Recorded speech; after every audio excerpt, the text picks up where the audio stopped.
Unmuted. All right. Welcome, everyone. We have a number of folks here in the room, and we're also on, what are we on? Are we on Facebook or YouTube today? YouTube. We're on YouTube. So for folks who aren't able to come in, welcome online. So today we are going to do our very best to walk everyone here through what we kind of call Self-Waiver 101. And the self-waiver's been around for a few years now, and we have roughly 150-ish people on the waiver at this point. And we've learned as we've walked through this journey that this is a very complex waiver, offers a lot of opportunity, but can be a little confusing. So we started last year running these sessions, Todd and I, and so we all will be your hosts today to walk through this together. Introduce myself and Todd, and then we'll kind of jump into it. So I'm Jennifer Meadows. I'm the director of the Office of Medicaid, Contracts, and SSA here at the county. And this is Todd Bowersock. He is our training and administrative coordinator. And our hope for today is to try to leave you maybe a little less confused, maybe a little less anxious about the waiver, and have a little better understanding. That being said, I don't want anybody to walk away thinking if you're still confused, don't feel like it's you, because we've been doing this for a few years now. Good morning. And it's still a challenge for us, and we do this every day. So we will walk through it together and hopefully come away with a little bit better understanding. One thing I do want to say is that for the sake of time and confidentiality and a lot of other reasons, we will not be talking about any specific situations. So if you do have specific situations you want to talk about, I'll be around a little bit after. I'll also leave my card. You can contact Todd or I after. We're more than happy to help you step in, work with your team if there's any struggles going on. But I just ask that we not do it during the session.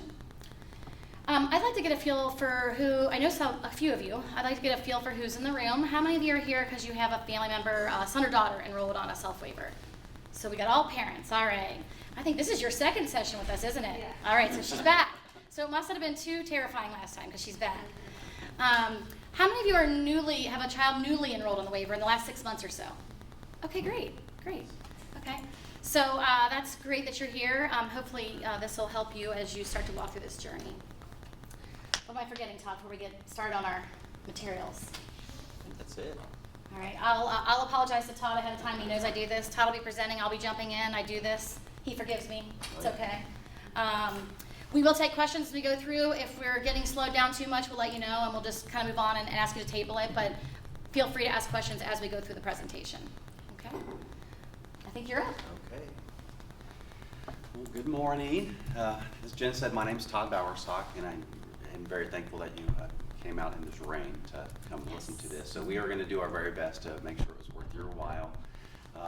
Jen mentioned the self-waiver is somewhat confusing. I think I wish we could say we felt like we were experts in the self-waiver, but I don't know that I've ever felt like an expert, so to speak, in it, because I'm always learning something about it. And as new situations come up that are individualized to you and your family, that we tend to work through those and learn more. So, but we will do our very best to just give a good overview of what the waiver entails, what the benefits are in the waiver, how we use it, how we work with you to make decisions, what do you do if you disagree with the decision, those kind of things, so that we're all on the same page.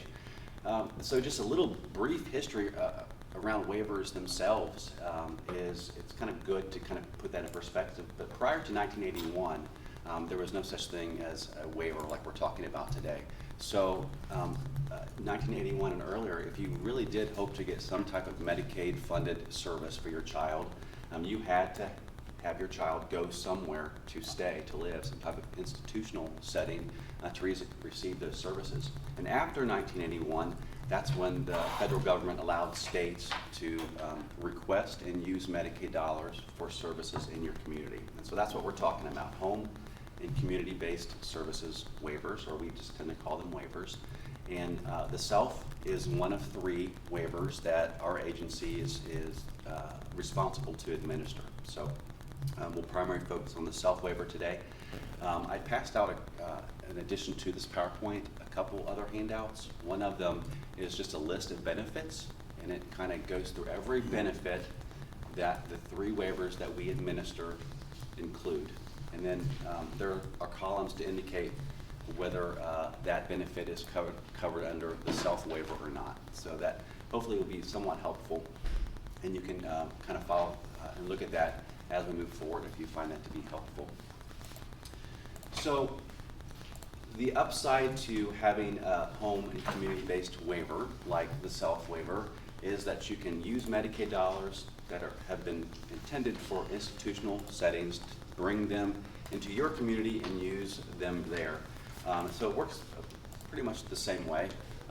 There are some requirements that institutional settings have to follow that are waived, hence the term waiver, that are waived when you get to use the money in your community, which is great. And another big difference you'll notice is that county boards, we're the responsible local administrative authority for Medicaid waivers.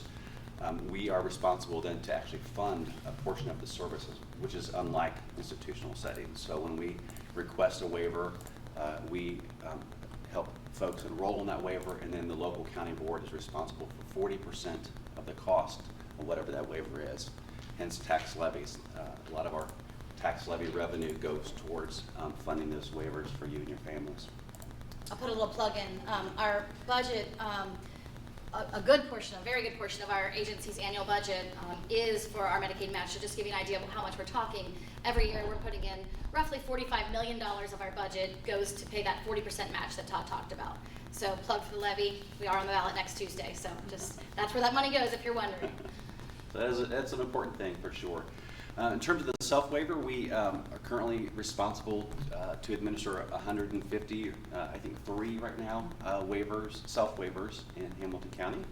So it's the waiver that we have the fewest of out of the 3, but it is an awesome waiver. It has some great benefits to it, and so we are so thankful that we have the opportunity to support folks in using that waiver.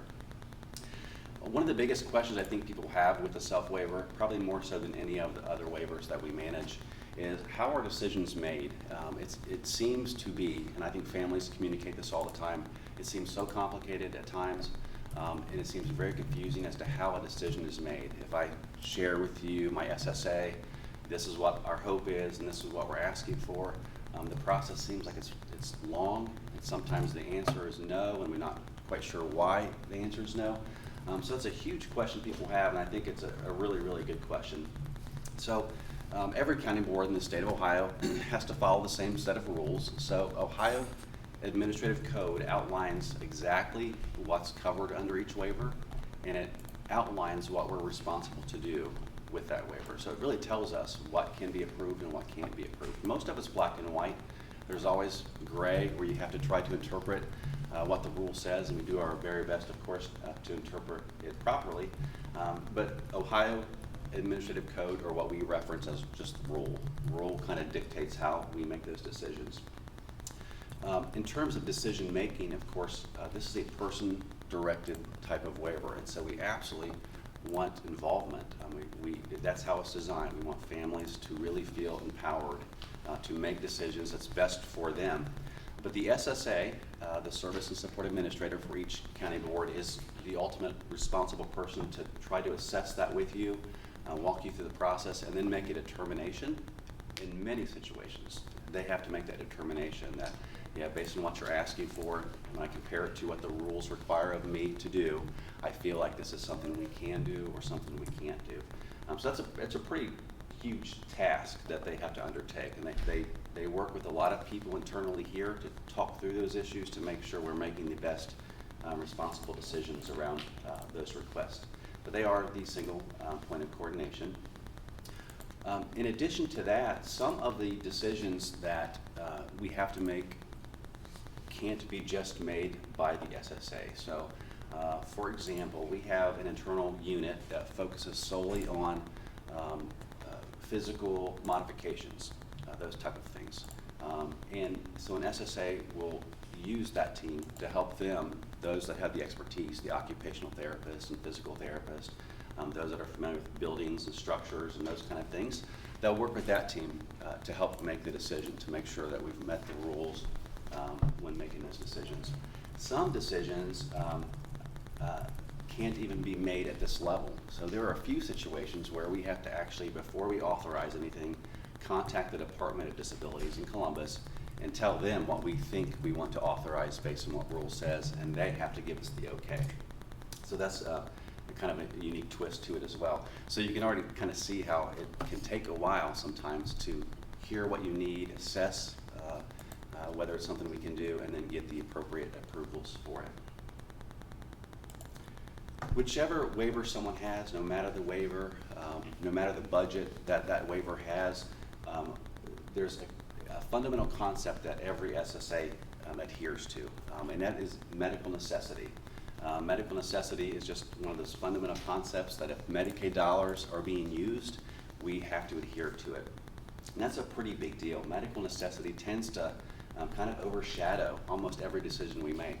It's one of the first things we consider. Is this what's being asked for considered medically necessary? Just like the Medicaid state plan, your Medicaid card, if you try to get something through that card, the first thing is Medicaid determines is this medically necessary, and that's how they make a decision.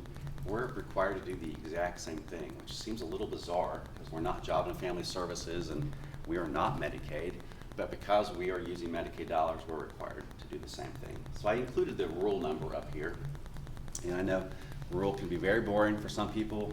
Some people actually really enjoy it, to get in and look and see what the rule actually says. Later on in the presentation, I'm going to just show you how to find rule if that's something you're interested in doing. I always encourage it. I've had several situations in my career here, and I've been with the county for 20 years, and on a variety of occasions where I think I truly understand a situation based on rule, and then someone slides the rule to me and says, Todd, did you notice this section? I think you're wrong. And I'm like, oh, you're absolutely right. I don't recall reading that section of it. So I think rule is a wonderful thing, just so that you see it firsthand. What does rule require of us? So that's the very first rule I wanted to throw up there. I'll show you where to find this rule and every other rule that addresses the self-waiver later on in the presentation. So medical necessity, I mentioned it's a fundamental concept of Medicaid. So I'm going to run through briefly what is medical necessity. What does an SSA look for when you come to them and say, you know, our best life looks like this. This, what we're asking for, this service or this item would make our life better. The first thing they're going to do is just say, okay, tell me what the need is, and I'm going to ask, is this what you're asking for appropriate? And meaning, is it appropriate in the type of thing you're asking, this type of service you're asking? Is it appropriate to meet a need that we've assessed you have? Is the frequency of what you're asking for, does it make sense? Is it too less? Is it too more? Too much?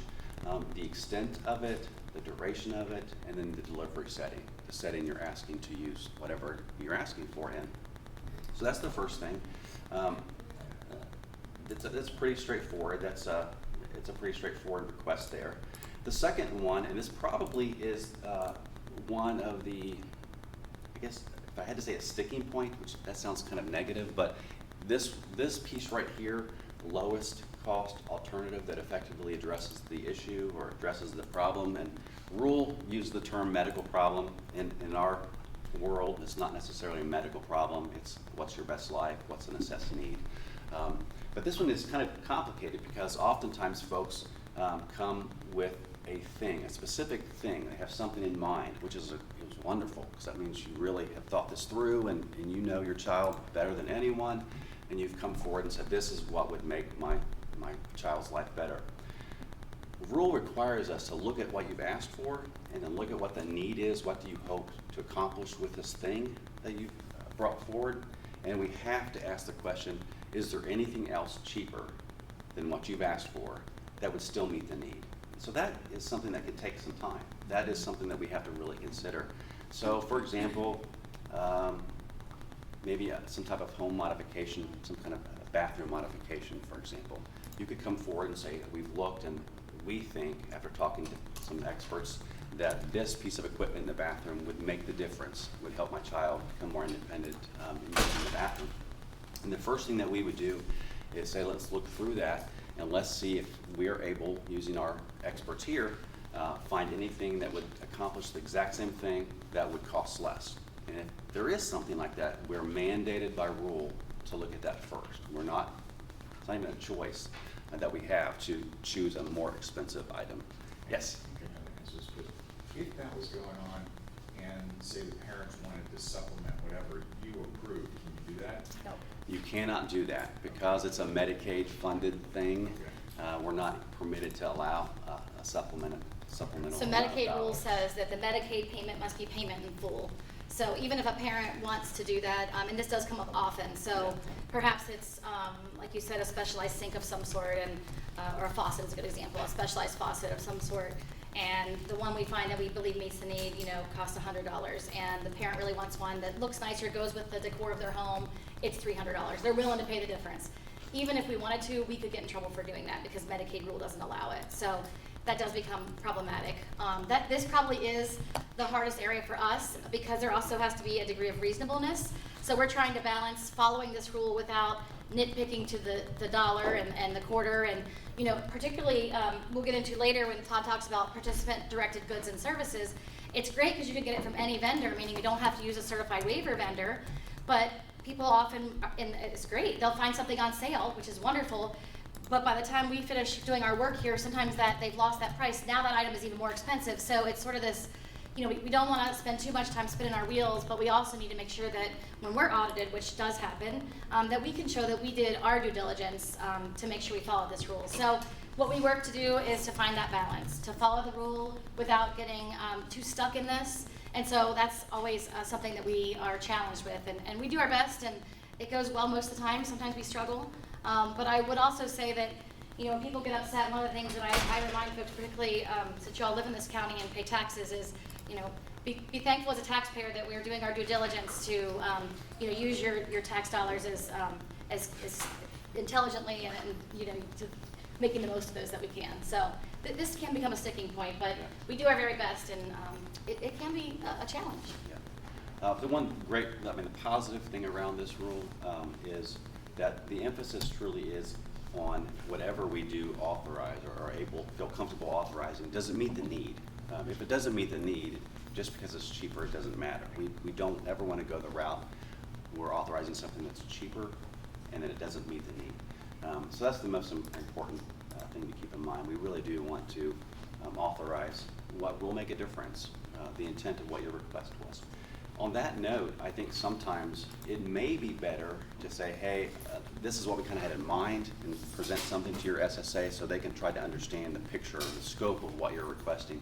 Sometimes it's best to say, but more importantly, this is what we're trying to accomplish. If your folks there, here, can spend some time working with us to find what you guys think is the cheapest option that's going to meet the need, I'll consider that. Because I have what I have in mind, but I'll consider what you're doing. That saves time sometimes, but sometimes that really can kind of shorten the delay in getting something authorized. For the most part, once we get through this, it's not an issue. I mean, we typically, like Jen said, we don't spend a whole lot of time battling over $10 or $25 or something along those lines, but we do want to make sure that when Medicaid comes in and audits, and they do, or the Department of Disabilities comes down and audits, and they do, they won't ask for money back because they do that. They will say, you shouldn't have authorized that. There were cheaper options. We want our money back. And certainly no budget in the world can handle that as a routine expense. So the third thing to consider around medical necessities and this is something that I don't think it hardly ever comes up, but it does require that whatever we authorize, it can't be for the economic benefit of a provider of some sort or anyone else other than the person that's on the self-waiver. It's rare, maybe on a couple occasions. I've worked with a family and what they had in mind did take into consideration the siblings. So the child had this was the intent of that request, but we want this version of it for other siblings, a couple occasions like that. And if it didn't make a difference in terms of cost, that's cool, but if it would cost more because of that, then we wouldn't be able to do that. And then the last, I guess, primary thing to keep in mind around medical necessity is that although a letter or a prescription of some sort related to the need, if that comes from a physician or a therapist or something along those lines, That's great for informational purposes. It really, really is. We love to hear an expert explain to us what they think is best for someone that they're treating as a patient. But Medicaid is pretty clear on that's not, that doesn't meet medical necessity. Because a doctor writes a note, it doesn't mean that we have to authorize it. We still have to consider all of the other options. So we do use those letters for sure to help us understand the situation, but it's rare that we will just take a doctor's order and approve something based on that doctor's order alone. And I think what I would add is what's most helpful when people do have these things from therapists or doctors is if they can, in the letter, the expert you've used can include any kind of testing results or assessments they've done. What we often see is just a note from a physician or even a prescription written saying, you know, Todd needs this, signed off by the doctor. That's not really helpful to us, but what is helpful is if you've worked with a OT, a PT, anyone in the field that's doing assessments and they have assessment results, that's very helpful because it helps us understand the why and what the need really is, as opposed to just Todd needs this. That's not helpful at all. So sometimes people get frustrated because they think they're going to bring us this note from their doctor and we're just going to order something, and it doesn't really work that way. All right. No matter which waiver that a person has, or what budget that person has, Medicaid also mandates that we follow this payer sequence, so to speak. And part of that requirement requires that we look at a multitude of things first before we're allowed to even authorize something through a waiver, which is really interesting because I don't know that a lot of people understand that piece of it. It's kind of huge. Because you've waited and you've worked hard to get the self-waiver and you're ready to use it, and then your SSA comes to you and sort of asks you questions like, as an unpaid support, Mom and Dad, are you able to pay for this? And you're like, are you kidding me? I have the waiver, that's why I have the waiver. But Medicaid requires that we kind of run down this list first before we are allowed to authorize something. And it's in this order, so an SSA may ask you at some point, well, first of all, is Mom and Dad, are you able to pay for this? Or is your child, do they have money saved up that they can pay for this? Do you have any grandma and grandpa? They may ask those questions, and we beg you not to be offended by that or be upset with us by that. Most likely it'll be a very short conversation around that. We just will ask the question, make sure that that's been addressed. And if that's not possible, we'll just move on. All right, cool. Next we need. Question on that? Yeah, absolutely. So the unpaid support, you mean parents, whomever there? Yes. If you have parents who are divorced and the modification occurs at a parent who can't pay, but the other parent could pay, is that taken into consideration, or like? We wouldn't get in the weeds like that. So, Okay. you know, and yes, both environments probably, the kid I assume lives in both environments. Yes. So yes, we want to make sure both environments are fit for the person, and we would really only approach the parent whose home it is to say, okay, is this something you all can do? Home modification. Yeah. Yeah. Handicap accessible Right. versus not. No, we wouldn't be asking the other parent, hey, can you help out and pay over here? No. Okay. Yes. With regard to the recipient's resources, do things like a special needs trust or a stable account, are those considered? They should be, yes. This is a sticky area, so we do ask, and you know, we're not going to dictate and say, well, we know you have a stable account, you need to use all those funds first. We know those funds are there for a variety of reasons, so to do our due diligence and follow the rule, we will ask, you know, is there any other resource, are you willing or able to use those? And if the answer is no, we just move on. You know, we're not going to spend a lot of time arguing with people, we just have to ask, and if it's really obvious that you can handle it, then we may say, hey, you know, are you sure you guys really can't help out with this? But we're not gonna, you know, go say, let us see the stable account, you know, balance, and you gotta use this, and push, push, push. We're not gonna get into that kind of a battle with people. Yeah, we never ask people for their bank records or anything along those lines. I will say, when this waiver first came out, they were pushing county boards to do that, and we stood up and said, absolutely not, we are not doing that to people. We're just not gonna do it. That was something they wanted at first. I said, you know, check and make sure they don't have the resources, and they started going down that path, and that's, thank goodness that changed, because that's just not the kind of relationship we want to have. So, was there a question? I'm just a little surprised to hear that, because I thought the stable account was supposed to be protected. It is protected in that it's protected as far as Medicaid not counting as a resource against you, but it is intended to be used for the person's needs. So that's sort of why it's there. And actually, the stable account can be used more widely than most other types of trusts. Can I ask, because it confuses me that those are not used. They They can are- be used, and we ask, but it's just not something we're going to battle with folks about. But they're attachable Yes, So correct. any kind of. In a payback stable situation. account, they're Medicaid payback Yes. trusts unless they're third party. Yes. And I would say when we ask that question, I mean, it's probably a 50-50. Many times people say, oh yeah, I hadn't even really thought about that. I didn't know that was even a requirement. I assumed the self-waiver was gonna pay for this, but now that you're asking, yeah, we do have, we can pay for that, if that's what we need to do. So some will do that, others just say, we can't. And I will we say, when we leave get it at in that. situations where, you know, where there's a disagreement, where we don't feel we have the criteria met to be able to authorize something, or someone wants something that we don't think is the lowest cost, so we say, we really can't do that, that's when we will push, you know, hey, it sounds like a wonderful item, we just, you know, if the Chevy version's gonna do, we can't buy, you know, the Cadillac version. So that is when people may decide to use their own funds, or, you know, may fund that for themselves.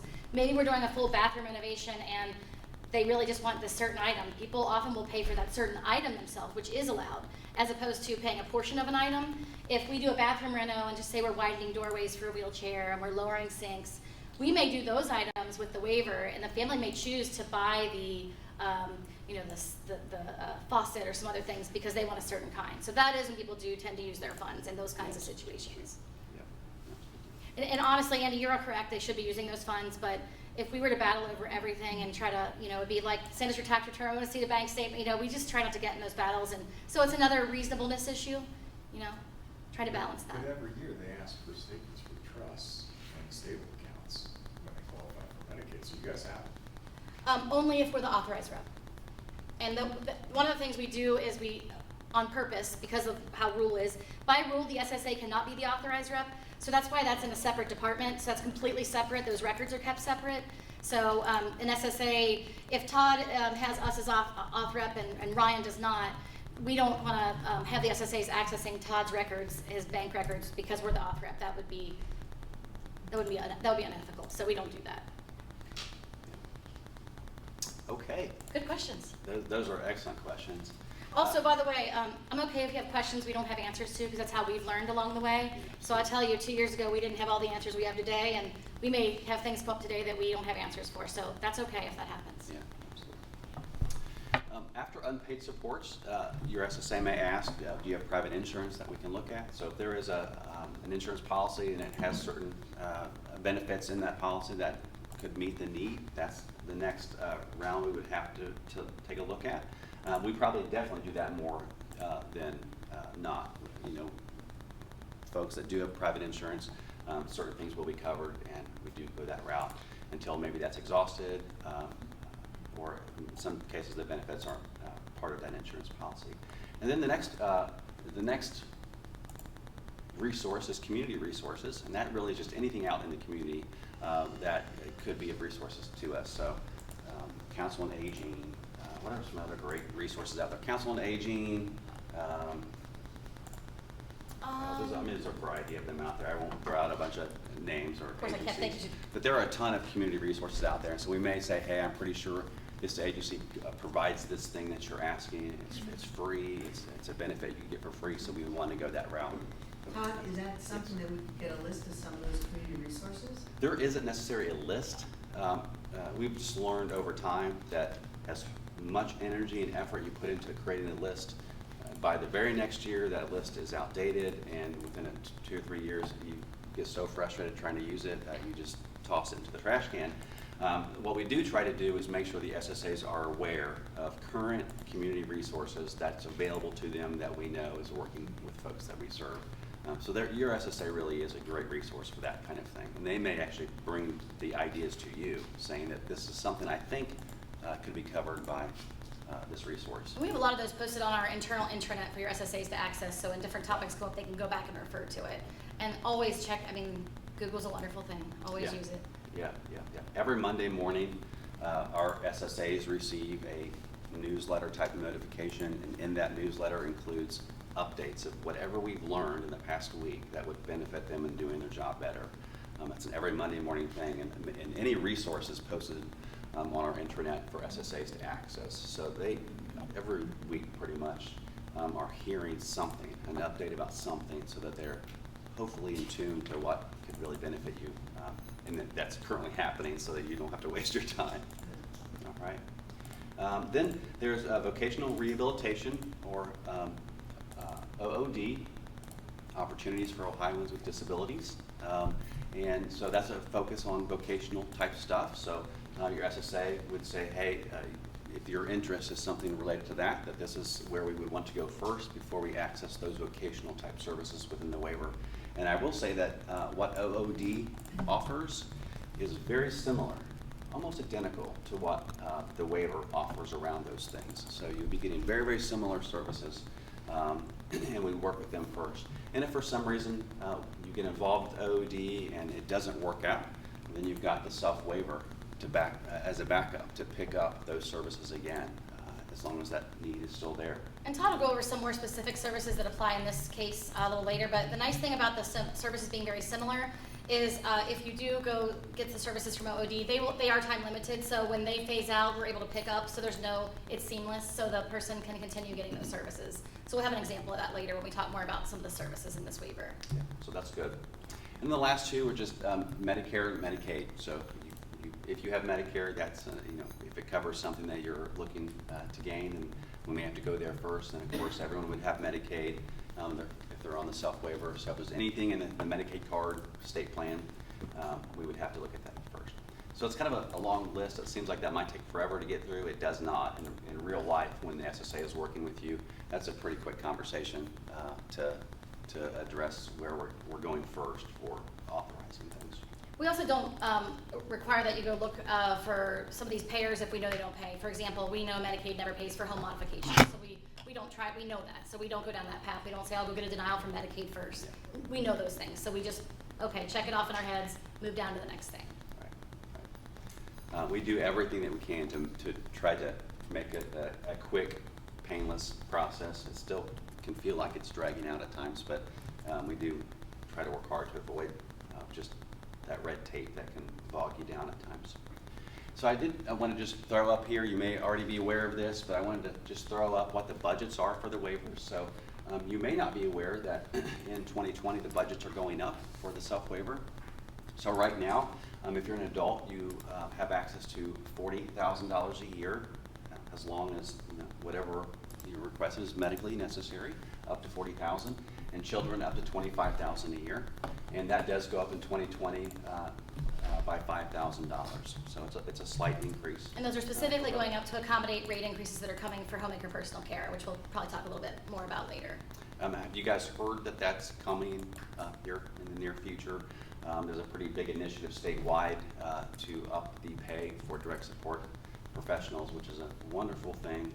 Really excited about that. But to compensate for those rate increases, the state has upped the budgets so that it balances out. You don't have to cut your services simply because direct support staff are getting paid more. So that's a good thing. Are you going to explicitly talk about that sometime today? The rates. Okay, good. All right. So what services are available under the waiver? I gave you that huge list that's very, very detailed, but I wanted to just run through each of the services quickly just to give you an idea in case there was one of the services you weren't familiar with. Unfortunately, it is really hard, and we hear this a lot, that as you start working with the self-waiver, there's not like a one place you can go to really get a good understanding of what this is and what you're getting and what you could get. And we recognize that it's difficult. The Ohio Department of Developmental Disabilities, their website, it's much better, I think, in many ways than it was a year ago, but it still is sometimes hard to find what you're looking for. But if you can find it, and you look and find where it talks about waivers, you can find sections that focuses specifically on the self-waiver, and it lists all the benefits. Although I checked yesterday again and it was missing one of the benefits. So sometimes it's not even up to date. So we've kind of put what you have today together just so you have 3 documents that can really encompass what the self-waiver covers. Hopefully that will be helpful to you. And it's a great resource when you're sitting down with your SSA and just talking about what this best life looks like to you and your family. You can start running through these and brainstorm a little bit. How many of your loved ones are minors still in school before we go any further? Okay, so some of this stuff's not going to apply to you yet, but it's stuff you might want to start thinking about for future. So when we talk about, Todd's going to talk about adult day support, you have to be out of school to access that service, for example.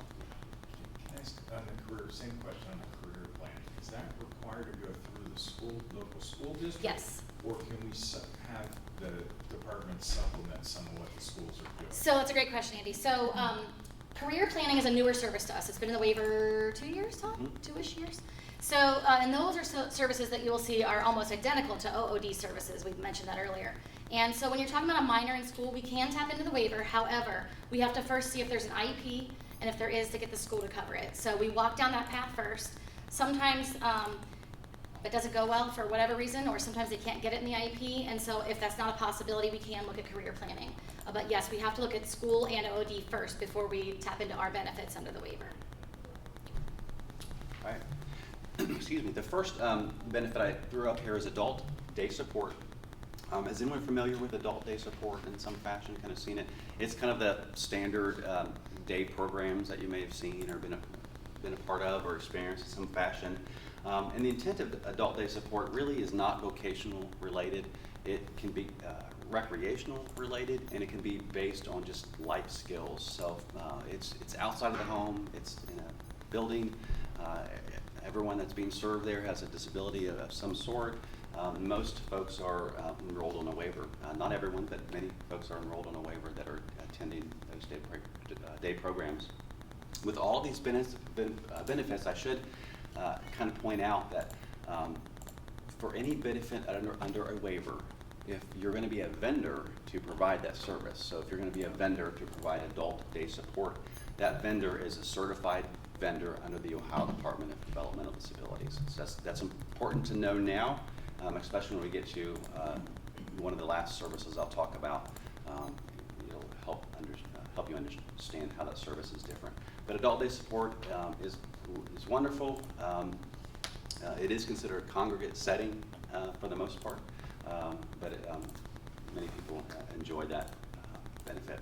The second one you brought up a second ago, career planning. This is one of the most exciting benefits I think I've ever seen put into a waiver. It is awesome, and I handed out a separate printout. It's the blue with all the circles in the front, and I did that because this single career planning benefit has nine. Unless they got rid of that one. Looking now, I should count the dots. There used to be 9. I think they might have got Has a slew of benefits, services underneath career planning. And they're really exciting kind of stuff. So I wanted to provide that to you separately with all the definition of its benefits. I'll briefly run through them. Assistive technology assessment. This is basically an assessment to determine whether or not there's some type of technology that can be used to support the person in their place of employment. Is there something that's needed that would help them be more successful? So that's pretty unique. Benefit education analysis. That is simply allowing you and your team to sit down, have an assessment done based on what you hope to see happen with employment, and determine is this something that we feel like we financially can do? How will my benefits be affected if my loved one starts working? Is it something we should be concerned about? Where's the limit that we're comfortable with? Those kind of things. Although it's included here in the waiver as a benefit, we also have the option of doing benefit analysis internally, so we can support you in that. Are we able to do that? Yes, we still have one person right now who's doing benefit analysis. We do not build a waiver, just so that you know. That's something that we provide to our folks, and do not build a waiver. We are not able to be a waiver provider because we are the authorizer of the services. But we do provide that. Up until just recently, the waiver didn't cover it, so you're always looking for how to do it. The main reason that we do it, even though we don't get reimbursed for it, we do so because it's really critical. We want as many people possible to work. That's always our goal. We think that's great. However, you have to be aware of how it's going to impact your benefits, and be aware of the programs you can enroll in to let your income limits be higher so that you can work and still maintain your benefits. So it's a huge asset to those we serve. So we do have internal, one person who's doing them, probably 2 here soon, and then we know of providers who can do it under waiver. OOD also pays for that service, so we often use them for that service, but they have a shortage of providers, so they actually pay us to do them for them. So if you go through OD, it's a chance they might send you back to us anyway. Yeah. So. Yeah. So that's a great thing. And so again, you don't even have to use this waiver service. You can just take advantage of our agency, and we'll provide that for you for free. So that's a wonderful thing. Career discovery, this is really interesting. This is a service that is intended to look at your loved one and try to identify what in their current life could be transferred into some type of employment. So what's your important twos, important fours, what lights their fire, and how could that be transferred to some type of employment? So that's kind of an interesting way to look at employment. That's the best way. It really you gotta is, love and- what you do as a career. And the reason we really like this service too, for a lot of reasons, but one of the things that we've seen historically is when people get to the age where they're ready to start community employment, if we don't do this career discovery, what we find is that people get matched with jobs that are not good for them. So for example, if I hate dishes, which I do, and OOD links me with a job and I'm gonna be doing dishes at La Rosa's, it's likely I'm not gonna be very successful, right? And that may not be a reflection of me not being ready to work in the community. It may not be a reflection of anything other than, I hate dishes and why'd you get me a job doing dishes? So career discovery is super important because then you can really get in there and figure out what area does it make sense to explore jobs in. So I know Todd loves his husky. I know he's very into his husky. I do love my So husky. if I was looking for a job for Todd, I know that might be an area to explore because we know he really loves his dog and animals. So that's why that service is so critically important. Yeah, that's an exciting one. Mhm. And then the next one is career exploration. It's very similar, but it's taking what you learn through this career discovery and then carrying that on to let's find that career that would work and make the most sense for you. So that's kind of the next step. Then there's the employment and self-employment plan.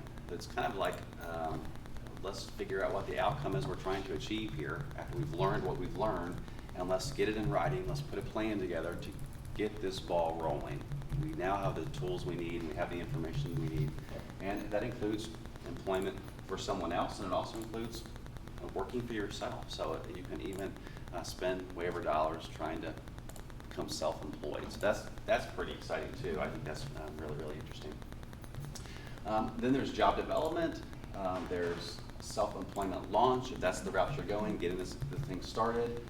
There's also a situational observation and assessment, and that's where they're actually going in, looking at the job itself and assessing how is this working, what kind of modifications need to be made if something does need to be made. It's really a support service. It's really making sure that you're not just dropped into a job site and you're just left there and hope that it works out for you.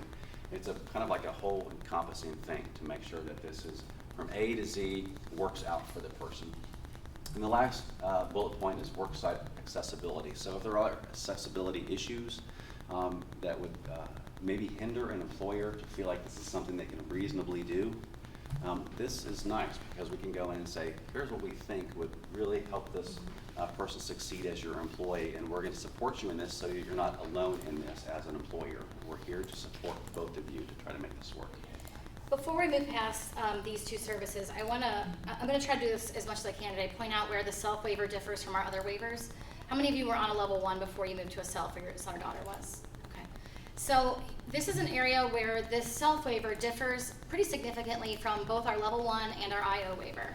And that is around the area of adult day services and the transportation to and from adult day services or job-related supports. So in our other waivers, there is a separate budget, both in level 1 and on the IO. There's a separate budget that sits outside of what we come and know as your residential budget. It's not called that, but that's basically what it's for, residential and related services. So in level 1 and IO, there's a separate budget that sits outside of that covers any adult day support or employment-related services, including the to and from transportation. This waiver is different. It does not do that. So when we see that budget Todd went over, that is a hard cap budget, meaning every service that you may choose to tap into under the benefit package comes out of that budget. So I just want to throughout the day when I recognize something's different than our other waivers, point it out to you. So that is a pretty significant difference. And a little later we'll talk about what that could mean for you as far as budget. The main reason they set this one up that way, this waiver when it was rolled out really was intended to promote community inclusion. In fact, before we had HPC in this waiver, we had a different service called community inclusion. The whole point of this waiver really was to support people in being out in their communities, not being isolated. So they purposely, if you will, penalize someone who chooses to go to a segregated adult day service. So if you're in a facility during the day, that budget comes out of your full budget versus having a separate budget. They did that on purpose when they set this up, however many years ago. Was it 2014, I think? Around there. So I just want to point that out. That is a difference, a pretty significant difference, particularly if you're someone who is a higher acuity, and we'll talk about what that means. I think we talk about that a little here in a minute. It could use up a pretty substantial amount of your budget. If you choose to go to a typical adult day program and you max out the transportation budget, you're looking at least $20,000 of your $40,000 for an adult being taken up by that. So just something important to keep in mind as you're thinking about how could you best use this budget to support your loved one. Ask you a question just before we go on to this, the last screen, services, the job development, Mhm. career exploration, all of those. So can you help us understand how the waiver, do we utilize partnering agencies to get the individuals that would assist in this career exploration or the job coaching? Is that how? These are all waiver services provided by independent providers. I'm sorry, that's the wrong word. Providers that are not us. So So these these are are your other agencies. Goodwills, your Easter Seals. There's a lot of smaller entities out there. None of this is stuff that's provided by us, other than that benefit analysis, which we don't bill the waiver for. So the partnering agencies will be paid through the self-waiver? Correct. So that's what Todd was talking about. Any of the providers you would want to use need to be certified through the Ohio Department of DD. So your SSA has access to a provider search tool, and you actually have access as well through our website, a provider search tool. So we utilize that routinely, where we're saying, I'm looking for someone to do career discovery, and we go on, and that's the search option that we use, is someone who's certified in career discovery, and then we'll produce a list of people that have applied to do that and are interested in working in Hamilton County, and then we just work with you to the extent you want us to help connect you with those kind of folks. But yeah, everyone's got to be certified through the Department of Disabilities to provide that specific service. One of the downsides to that wonderful provider search tool that we have is a provider can apply to be certified in anything. So they can go to the state and say, I want to be certified in direct support staff, homemaker personal care. But while I'm on here, I might as well just check, I want to be certified in everything in case I choose to do it. And so then they end up certified in everything, even though they have no intent of doing some of those things. And so we will often reach out to a provider and say, we'd like to interview you to do some career planning or career discovery, and they're like, what's that? And so they check the box, but they don't even know that they And maybe we know are that is a real certified. frustration to families and to our staff, because you're wasting a lot of time contacting providers that really don't do that service. So we're trying our best to work on that. When you talk to our SSAs, they typically know a lot of that, but Yeah, they've learned over time. they learn the hard way. Who's doing what and who's not doing what. So there's no assessment of the provider when they apply for certification? Oh, what was your name? Mark. Mark, we can have a whole nother session on that. I'm gonna try my very best to bite my tongue about that. No, unfortunately, we have a saying around here, when something doesn't go the way we'd like it, we say it's less than ideal. So the certification process is less than ideal. And unfortunately, there's just some very minimum criteria that the department checks to make sure, and they make sure they have insurance and policies and things like that. But for most of these services, there's a few exceptions, but for most of them, a provider just signs up and pays their fee, and then they're certified. So that's unfortunate, and it's, we work around it best we can. So for like a direct care provider, do you do a FBI background check or? Yes. So there are, and that's actually in one of the rules that Todd will show you. If you're ever curious, you can look at it for yourself. It's not secretive. So there's a list of things that a provider has to make sure that their staff goes through, and if it's an independent, the state makes sure the staff, the independent provider has it. So FBI background check, there's numerous registries they have to check. If they're driving, they have to have an abstract. There's a whole list of things they have to check. But you were talking about training to make sure, does Todd really know how to do career discovery? Unfortunately, no, that doesn't happen. You can answer this later. What, the independent provider status relative to an agency, what determines the difference between that? And what is an independent provider? I guess because we moved from level 1 to the self-waiver and the rules kind of changed. Can you go over, at some point in this talk, if you haven't already, what's the difference? Between an agency and independent, or between how we did things under level 1 for HPC and how we do it under self? Yes. Okay. Let me talk about provider versus independent now, and I'll talk about HPC and how it worked under level 1 versus under self here in a minute, because that's later in our presentation. You can, whenever you get to it. So, but let me address level 1, or the agency versus independent. The main distinction, when a provider signs up as an independent, they They are issued payment directly from, comes from the Ohio Department of Medicaid, but basically DODD approves it. They are independent contractors, so they're getting that W-9 at the end of the year, filing their own taxes, all that. An agency has to be set up as an organization, as a business, and they have to prove that they are. And they changed it in the last couple of years because we were having trouble where somebody was starting what they would call an agency, and they were the only employee, and they didn't meet certain criteria to be the agency's CEO. So they added into the rules some requirements for the CEO, and also that they have to have a certain number of employees, and I can't remember off the top of my head what it is, but they're trying to prevent independent providers from making themselves agencies, tapping into that higher rate, and really not being a business, if you will, just being an independent provider signed up as an agency. So how does Morning Sun fit into that? Oh, we'll talk about Morning Sun here in a minute. Andy, it's our favorite topic, isn't it? Everyone loves Morning Sun. Well, no, I guess my question is the independent provider has a business for themselves, don't they?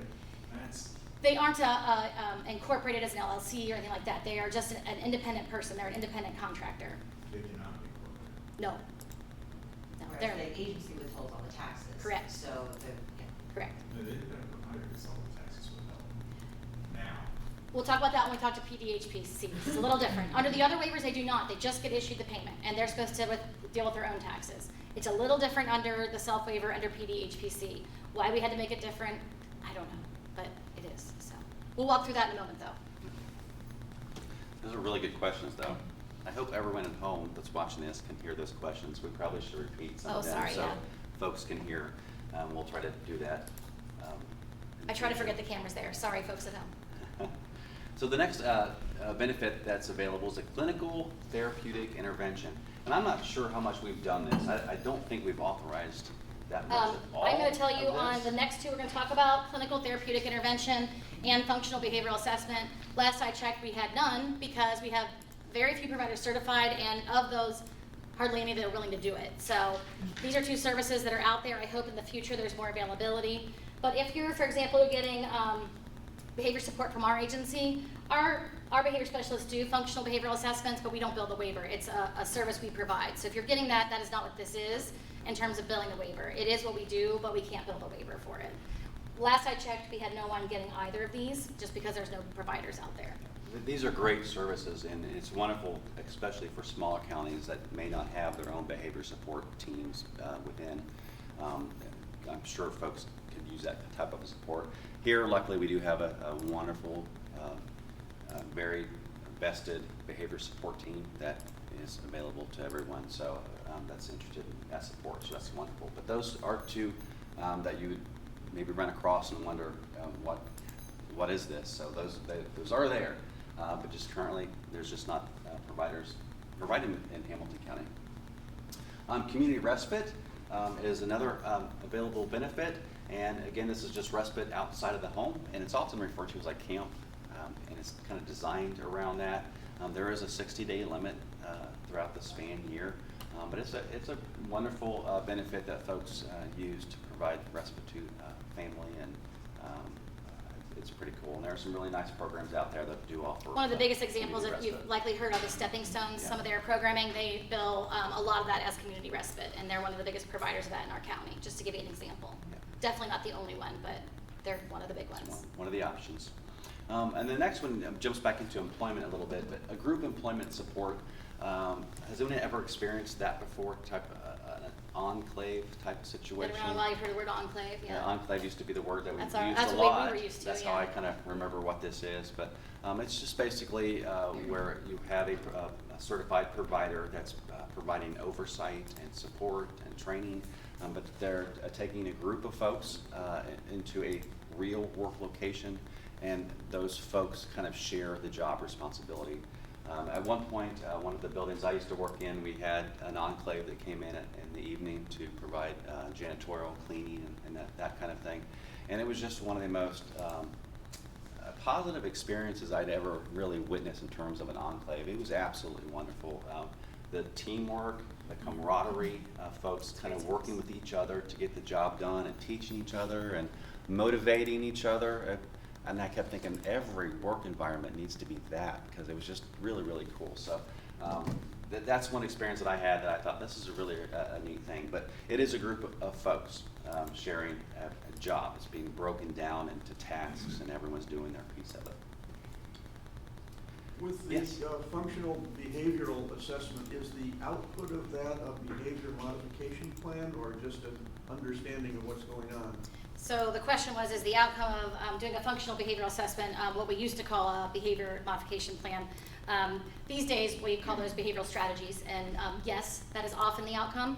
The outcome of a functional behavior assessment might be maybe they identify a lot of sensory needs and they make some recommendations for equipment or things that might help with those issues.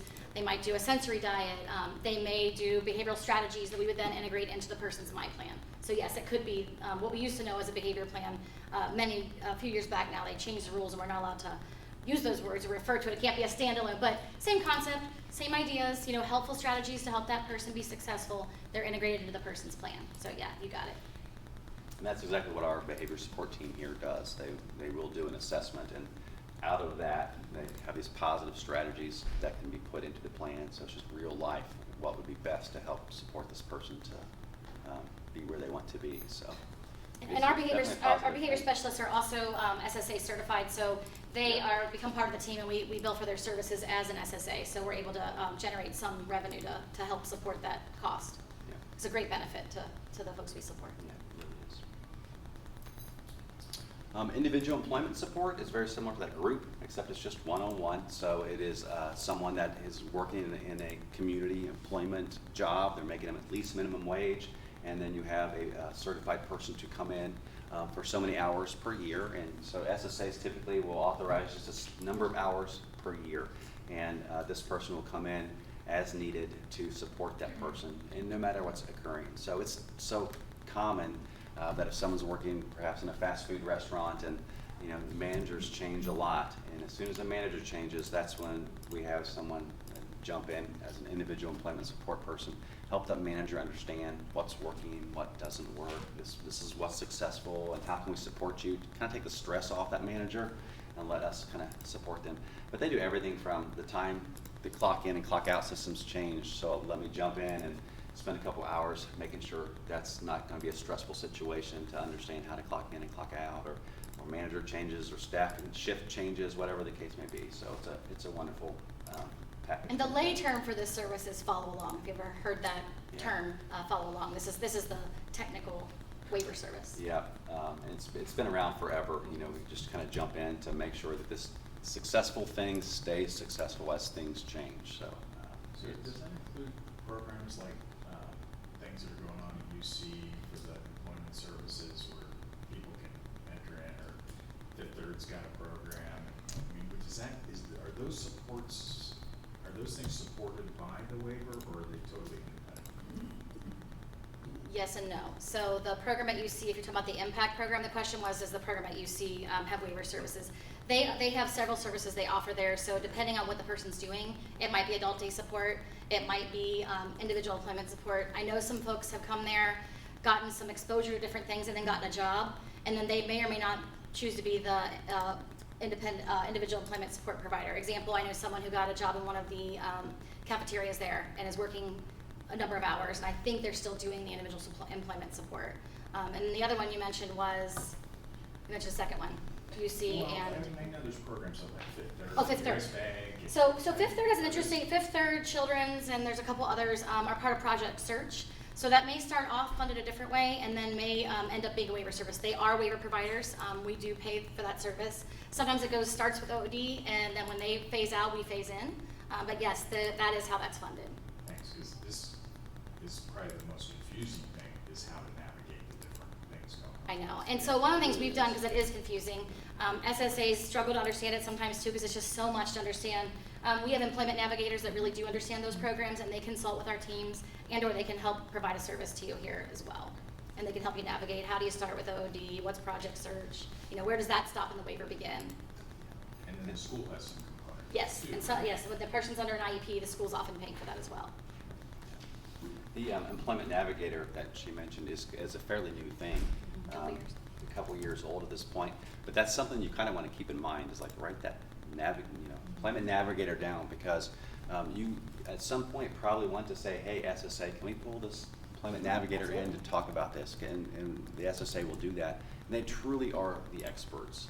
These folks, this is what they do. And there is such an emphasis now that if you are interested in working in community employment and making at least minimum wage and a real job, if that's what you're interested in, we want to make sure that every possible avenue is available to you to And make as that early as happen. possible. Yeah. In fact, you might get tired of us asking you about it if your child isn't interested, and we keep asking, and that's because we're required to. Every year, starting at 14, we must ask every single year about it. So if you feel like you're being pestered, that's why. Is the employment navigator a person? Yes. Or a function of the county, or? who Both. is- So we do have an employment navigator team, Matt Reiner, you know Matt. So those folks fall under Matt. He has a lead who is Nathan Beck, you may have met him. And then they have now 2 employment navigators, possibly adding a 3rd. So if someone's only interested in that, we have some folks who are eligible for our services but are super independent, really don't need anything from us, but a little bit of employment, that drop-in individual employment support. We have moved those cases over with the people's permission to the employment navigators. If that's truly all they want from us, let's just get them what they want and focus on that. So they're doing that, and they're consulting with other teams, as Todd mentioned. They could come in and consult with the SSA, help link, make sure we're using the right resources at the right times, and help us in that way.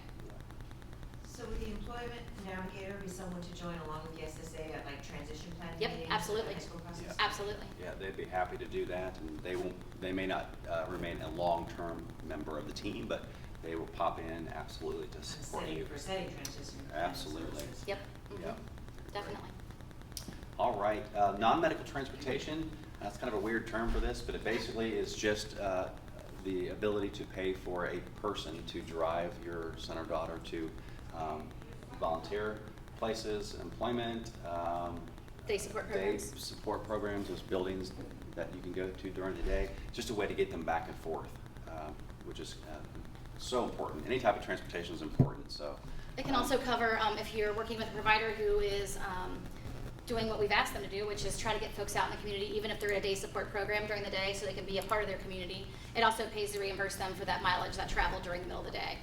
There's some changes coming that I won't get into today, but coming in January that will help offset the cost of providers in that area, which is a really positive change. What about, could we use Uber or something like that, or not? Yes, with the caveat of we have an assessment, of course, to make sure it's the lowest cost alternative, and we've developed an assessment. If you didn't hear, the question was Uber, can we use Uber? Gosh, I'm hesitant to go on record saying this. Sometimes we do things because we're so desperate to find options that work for people, and we've approached this as a don't ask, don't tell in terms of it's not explicitly in the waiver saying that you can do this, but we have been doing it when it's appropriate, when it's the lowest cost, and when it meets a person's needs, because we are at such a terrible place in terms of a shortage of competent, available, willing transportation providers. So, Andy, the short answer is yes, we are using Uber. It does have to go through a review process to make sure we're only authorizing it when it makes sense, lowest cost, and the person's safe. So we've developed an assessment tool we're using, and how we authorize it, we actually authorize it through our COG. So we go on the pause, and it runs through us. That's probably more detail than you want, but basically, our COG has a commercial account set up, and so then they can control. We can set parameters, so we make sure that we want Todd to get to and from work. We're not paying for him to get use our Uber to get to the movies on the weekend. It's specific for that because you have to make sure you do that to build this service. So we have a lot of safeguards set up for it. Maybe, do you screen the drivers then? at that No, point? we cannot do that. You are tapping into a public transportation service, just like Metro. So we bill Metro and people can take it. We can't do anything about their drivers. They don't get background checked. So it has to be somebody that we feel is safe enough to be out in the community accessing a community service. On this one, what we do, I don't want to confuse people, we do use it for this purpose, but in this case, because we're talking specifically about the self-waiver, we bill it as PDGS, Participant Directed Goods and Services, because it fits better there. So if a home personal care caregiver is transporting an individual to and from their employment, can they bill for non-medical transportation? They can, but they don't have to. Question was if your homemaker personal care provider is able and willing to drive the person to and from day program or work, can they do that? They can still bill it as HPC mileage transportation and continue billing their HPC, so they just bill simultaneous to one another. Or if they're certified, it could be authorized as NMT. Sometimes they don't want to get certified because there are some additional criteria to bill this, so some providers don't want to mess with that, and so the rule is permissive. So we can authorize additional miles and HPC to cover that service. Does that help? It does. Okay. And we see it both ways. Yes. We see Yeah, how because that- some individuals can't really do access or those Right. things independently, but if they have a care provider that will transport Yeah. them. Absolutely. And the waiver can pay for it, Absolutely. that's an Yeah. alternative. You got it. And if you use a third-party company to transport them, I'm assuming it's fine with the aide or to go along with them in the same vehicle, or do they have to go in a separate? They can ride, the question was if you are, if a third party is providing transportation, can an aide ride along? Yes. Even your public transportation is required to allow that. So Metro, Access, I believe Uber also allows it and doesn't charge extra. Those riders can ride for free. Our challenge is always, with Uber, it's like, how do they get back? Right? Because once the person gets out of the transportation, we can't build a waiver anymore. So then you gotta figure out how does the aide get back, unless they're going with them for the full day. Can I be certified as a transporter for my child? Is your child over the age of 18? Yes. Do they live with you? Yes. You can be certified, not for HPC, that would be a different service, but as far as transportation, yes, you can provide the transportation. There's nothing to stop that. Okay, and how can I explore that? See me after, I'll give you a resource on how to find out. The question was, how could a parent become certified to be a provider? See me afterward and I'll get you a resource for that, because you have to go through the department and there's a whole process, but we can help you out with that. Thank you. You're welcome. I've had several different answers on that question, so thank you. You're welcome. It really depends on many, many things, you know, how old the child is, do they live with you, do they not live with you? I haven't all had that kind of question stuff, for so- transportation specifically, so I'm trying to think, make sure I didn't skip a rule as I'm thinking through, okay? The only thing I'd have to check on is if you could bill the HPC or not, because if you're providing over 20% of the HPC, you have to be shared living, so I need to check on that. Does your child also get HPC? Not currently. Not currently, okay. We'll look at your details, individual situation, let's look at it, but the short answer is yes, you can become certified. Okay, this is kind of a big one, participant-directed goods and services. This is probably one of the most exciting benefits, I think, under the waiver, but it can be very, very confusing. It can be very, very frustrating for folks. But I think there's so many positives to it. It's just understanding the details of it. How many have heard of this or heard someone talking about participant-directed goods and services? So it's a pretty big deal. So we're going to talk at the end specifically about this. I'm going to kind of skip this because I'm going to go into detail about it later.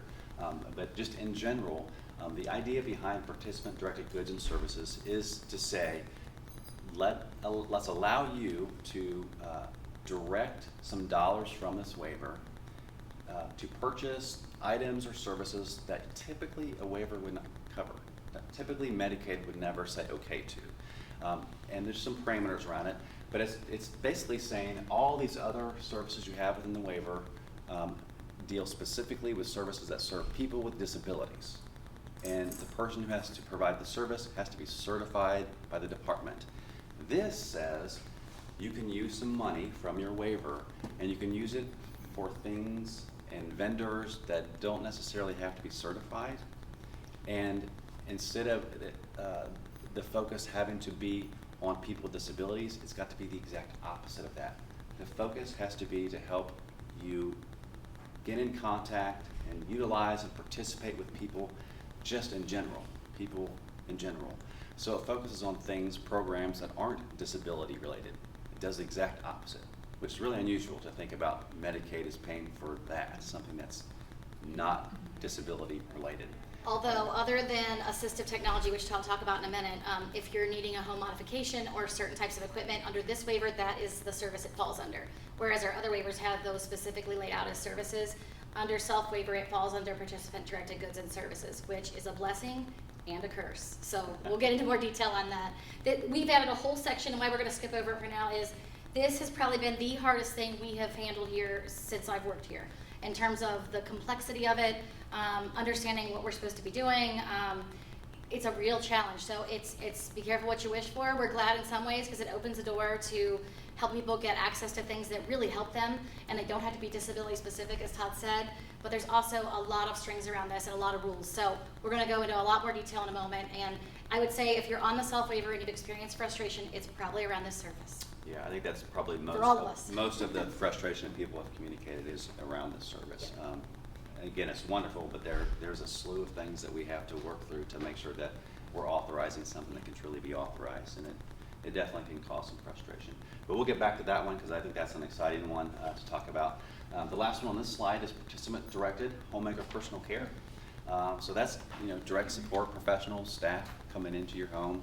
I guess, big emphasis is participant-directed. So you do have a lot more options with this homemaker personal care to be involved to the extent that you want to be involved. And it can be pretty extensive. It can be to the point you're hiring, you're training, you're supervising your direct support staff to, I don't want that much responsibility, I'd like someone else to kind of assist with that. And Jen's going to focus on a lot of those details because that can be very, very confusing as well. It can be very But it's a confusing. wonderful thing. It really does hand power over to the person who has the waiver to the extent that they're comfortable and able to do that. So kind of an interesting thing.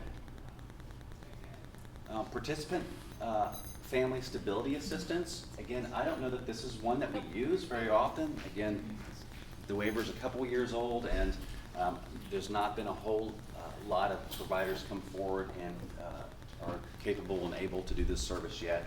I would expect in the future we will see probably more of that. But the benefit is designed around really supporting families. What does it take to make sure that this family is successful and is successful in living together? That's the intent. Like we want to stay a family unit, but we need some support and understanding how to best make this happen. And that service is designed around that kind of counseling to help bring that family to where they hope to be. Remote supports and equipment. Remote supports, who's seen that? Remote supports is one of the most exciting things I've experienced in a long time. We have a technology house, and that's probably the wrong word. Smart home. Smart home technology house. That's It was wow. close, it was close. Smart. I couldn't get smart home. We have a smart home that we kind of put together with Several other counties. Several other Some funds from the counties and state. several other counties, and it is such a neat thing to see. So I would definitely encourage you, if you're interested in taking a look at that.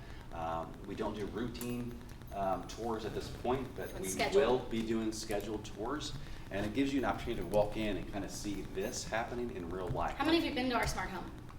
Nobody. Ryan, is that still posted on our website?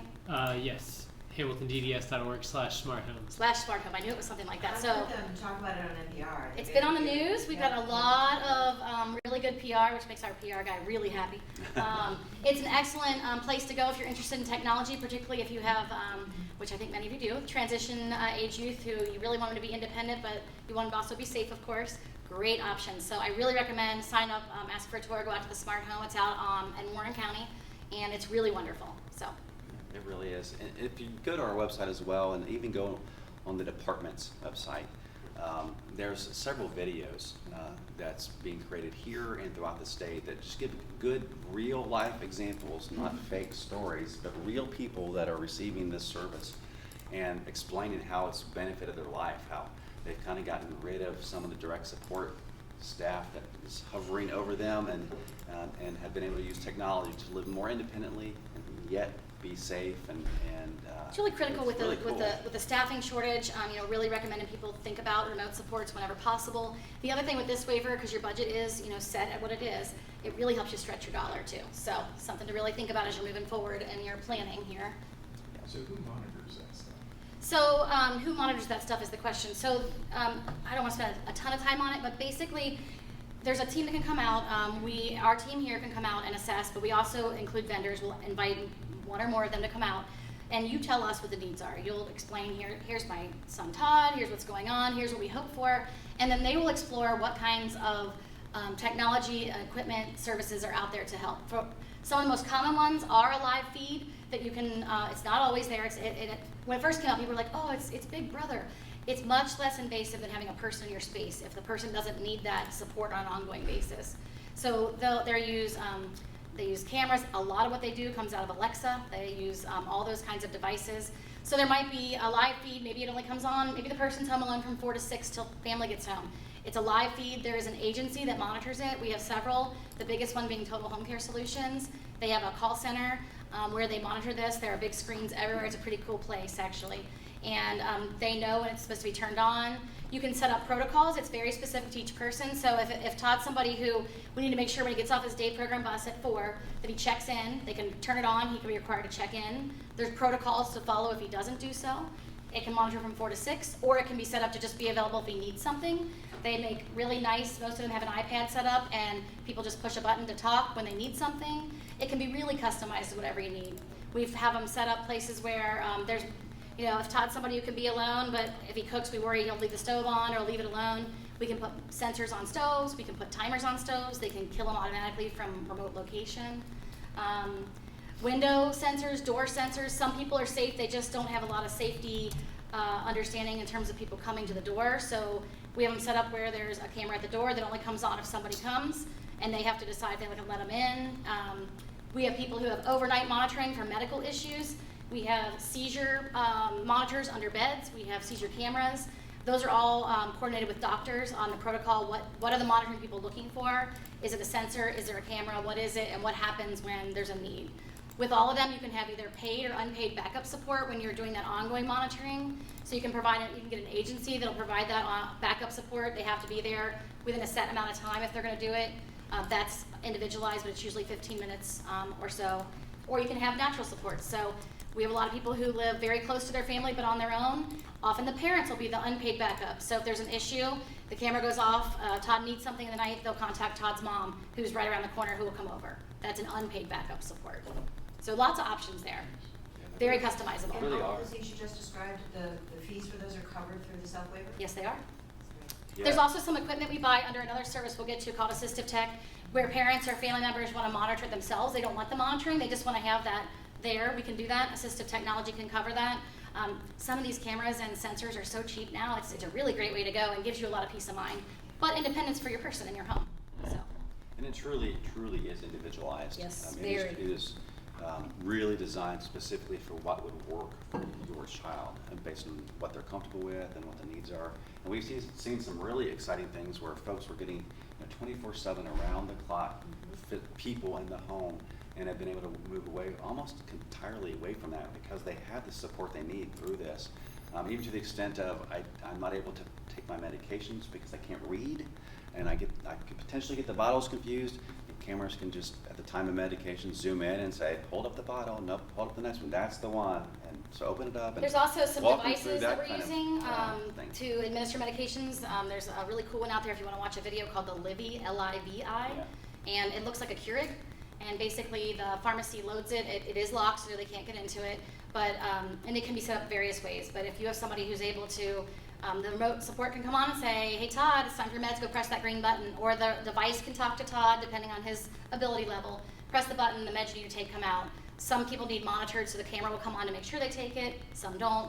But we've got a few of these out there now. Some are more complex, some are less. But there's some really cool stuff, and we're working to use more and more. That's one of our agency's goals, actually. So. Also helps you use your budget further. So if your loved one you're trying to make that budget stretch, if you have staff coming in just to administer meds, that's a lot of money. Whereas we can do remote supports and this device for much, much cheaper. When it's safe, it's a really great option. All right. But I would suggest go online and just kind of look into some of this. You'll see some really neat stories that's available via YouTube. So. Residential respite is another option. I mentioned community respite earlier, and this is residential respite, so it is someplace you can go to spend the night somewhere to offer respite. There's a limited, I shouldn't say a limited number of places, but a limited type of places that you can go. So residential facility type group homes typically is what is used, I think, for the most part. Most part is in the provider's home, actually. That's more Oh, in common. the provider's home, Yeah, okay. yeah. So you hire, for example, you could hire an agency, OVRS, just one example of many that we have. They contract with providers, and if you were to use them, your loved one would then go to a provider's home, which you would meet them ahead of time, make sure it's comfortable and you agree.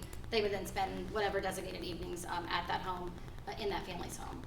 Really great service, limit of 90 days per span here. And then support brokerage, and we don't see a lot of this either, but support brokerage is an option, and the whole idea behind this is that if you, as a family or the individual, wants additional support in managing all of this, because this is a lot. If you want someone that's a professional to help manage this, that's not your SSA. You kind of want a third party to to help do that, that's an option. You Particularly can- around negotiating rates. You can hire someone that has the certification, and there are some requirements around this. So I don't remember the details of what a support broker is required to do, but there are requirements. That needs There's to a be training someone that that's has to be done. qualified. It's all in the rule. Yep. We do have a couple people doing this. A couple people started doing this when they started, and then they realized that, in their words, not mine, it was a waste of their money. And they felt like they weren't getting much out of it, that the SSA and the family could navigate things and didn't need this service. Is this something that you could have as kind of part of an estate plan to help navigate once a parent or advocate passes? The question was, would this be something that might be part of estate planning? I've not heard of it talked about in those terms, Andy. It really was designed about helping the person navigate this waiver in particular, and specifically about finding providers, negotiating rates when they're able to be negotiated. I don't know that I've ever heard of it being used in those terms. Are you thinking about, so in the future, if I'm not here, then I could, Oh. I could This is ask this. Oh, you mean to replace the person? Yeah, Long-term because- planning? because Okay. now you're the one making the decisions about Right. I who's got at you. home, who's doing this and that, and, we don't have a lot of options. It could be another sibling or someone else, but having a professional option might actually support the community even more. Okay, I misunderstood your question. So Andy's question, now that I understand better, really is about could this take over when the family is no longer able to do it, or something like that? Right. Yes, I think that could be used in that. Okay. So who's like Yeah, a home absolutely. care manager? Yeah, so Yeah. they have to be certified, remember, so they have to be certified to do it, but yes. And I love the intent behind this, because the intent is, this is a third party that doesn't have a vested interest in one way or the other. They're not thinking about medical necessity, so to speak, and they're thinking about my child. And so I love the idea of that. And as Jen mentioned before, a lot of the feedback is, well, I really trust my SSA, and we do work well together, so I don't feel like I need to spend the money on this. But it's great to have that option. Yeah. If you do feel the need to do that, I think it's a wonderful thing. Absolutely. So am I on the last four? Yes. The last four, finally, so there are a lot of benefits. Transportation, we mentioned non-medical transportation earlier. So that one's to get you to and from work or work-related functions, adult day services. And this one is just around town. So this is where the direct support professional would provide if they're in your home and they're just running you around to places, to the grocery store, to the bank, Right. to the park, even maybe to the day program, if Mhm. that's how they choose to do it. Yep. You can do that as well. But that's something the direct support professional that's in the home already would provide.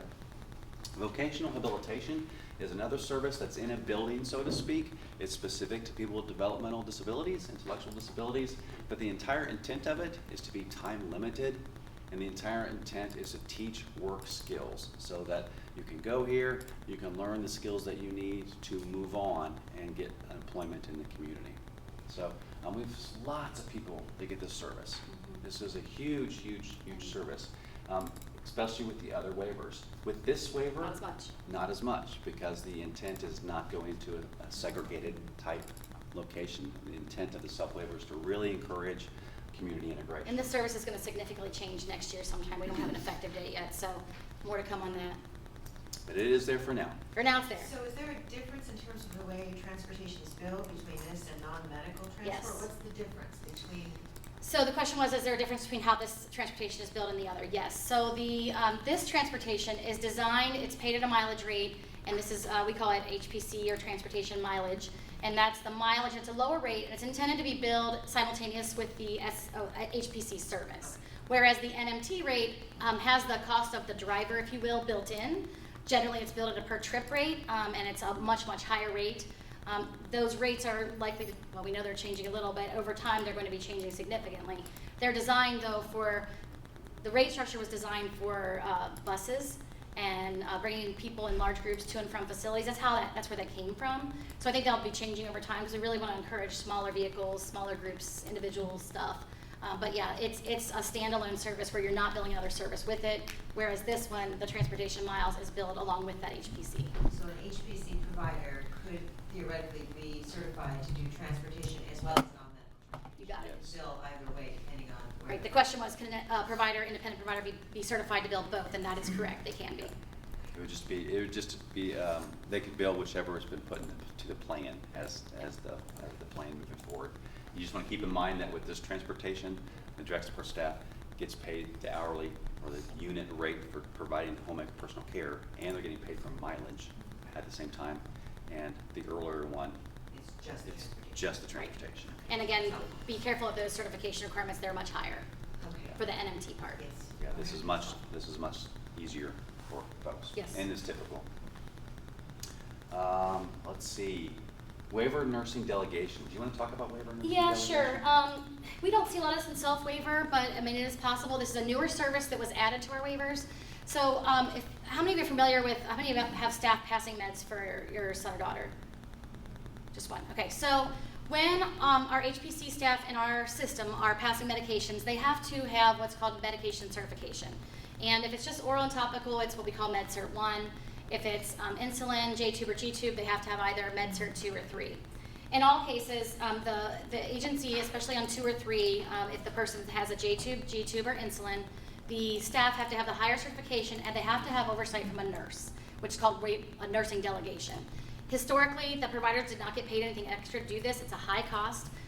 Securing nursing is a cost to the agency. So we had a shortage of providers willing to do it because it was a cost to them. So what they added in here was waiver nursing delegation, which covers not the cost of the medication, the staff passing the meds, that's covered under HPC, but this covers the cost of hiring that nurse to oversee the process, to assess the person, to assess the staff, and to oversee that. So that helps offset those costs to the organization. I don't know if we have anybody on their self even using it, to be honest. I'd have to go No, look. not that I haven't heard of it, but It's basically a new service put into the waiver to cover overhead for that those providers which would- was needed. It was very much a Okay, needed yeah. thing. Yeah. And then the last one is assistive technology. Jen, you want to talk about that one too? Sure. So, assistive tech can be a lot of things. This is also one of those things that's excellent, but with it brings lots of strings. So, this is if someone needs a device to make them more independent in their home or community, anything that would fall under this. I'm hesitant to use the word iPhone, but I'm going to say it: iPhone, iPad. We have people who are wearing GPS bracelets because they choose to, not as a restriction. Trying to think other things. Anything that's tech related, that's if we decide that there's equipment needs, if they are technologically based, it gets billed as this service. It's a really great service, and it's available in all of our waivers now. And it's new. It is new. This is a newer service, so. In the past, we would bill some of these things as equipment under our other waivers, and they wanted something specific to reflect when it's really technologically related, and so this service is a standalone here. Often you'll see assistive technology will purchase things, and then it kind of works hand in hand with that remote support we talked about. Sometimes it's just the device, and that would be assistive tech. Sometimes we add service to go on an ongoing basis, that's then that remote support. So they work in tandem with one another. What's the process with that? You go through the system tech to actually place the order, or you order it with the provider? So remember, all of this is going to be through our, the SSA has to authorize it, and we run all those through our home modern equipment team because they have the expertise, and then we would select a vendor from whoever's available, and then they would order it, and then it gets delivered to the person. If something, whether it's this topic or one of a few others, where you're like, oh, I didn't know that was available, I took care of that 3 months ago when they were under the waiver, can I come back and ask for a reimbursement? Unfortunately, no, the waiver doesn't allow retroactive authorizations. Sorry. Yeah. Sure, probably applicable to every person in the room. Probably, I've yeah. already done that, I've already done Yeah. that. Yes, Probably is. yes. And so then this technology, assistive technology would be different than the request for goods and services through person-centered goods and services? Yes. We handle them the same way, so you don't need to worry about what it is. We'll decide what it is. You just let us know the need, and then we'll kind of walk through with you. What are the needs? What do we think we can, rightfully authorize? And then we'll figure out where it falls as far as that. You don't have to worry about that. So basically, you're gonna try to figure out which box you put. Yeah. You got it. That's our job. That's kind of what we try to do is, Detail out there. Yeah. yeah. Yeah. Yeah. And one thing I meant to say earlier when we started our session, I didn't get to. If you hear things today that you're like, God darn, why did my SSA not tell me this? I wish they would have. This is very new to them as well. So, and not making excuses, but we're all learning together, and so forgive them if you would. But we are continue to train them. Remember, they got to know about this much stuff, and this is one small thing. So. Again, not an excuse, but I just want you to know that we're doing our best to bring them along as well, but they're learning with us, and if you have any challenges where you don't feel like you're getting the response you want or need, we're going to leave you with both Todd and my card today. If you need us, let us know. We're happy to help. Is it the intent of the organization, it's not applicable to any of us, but someone who would be eligible for a waiver tomorrow, next month, et cetera, to walk through something just like this so you fully have the depth of what is truly available, so we'll, but again, I'd be confident that if not all of us, 80% something personally that we could utilize the waiver dollars, and we had waiver dollars available to do that.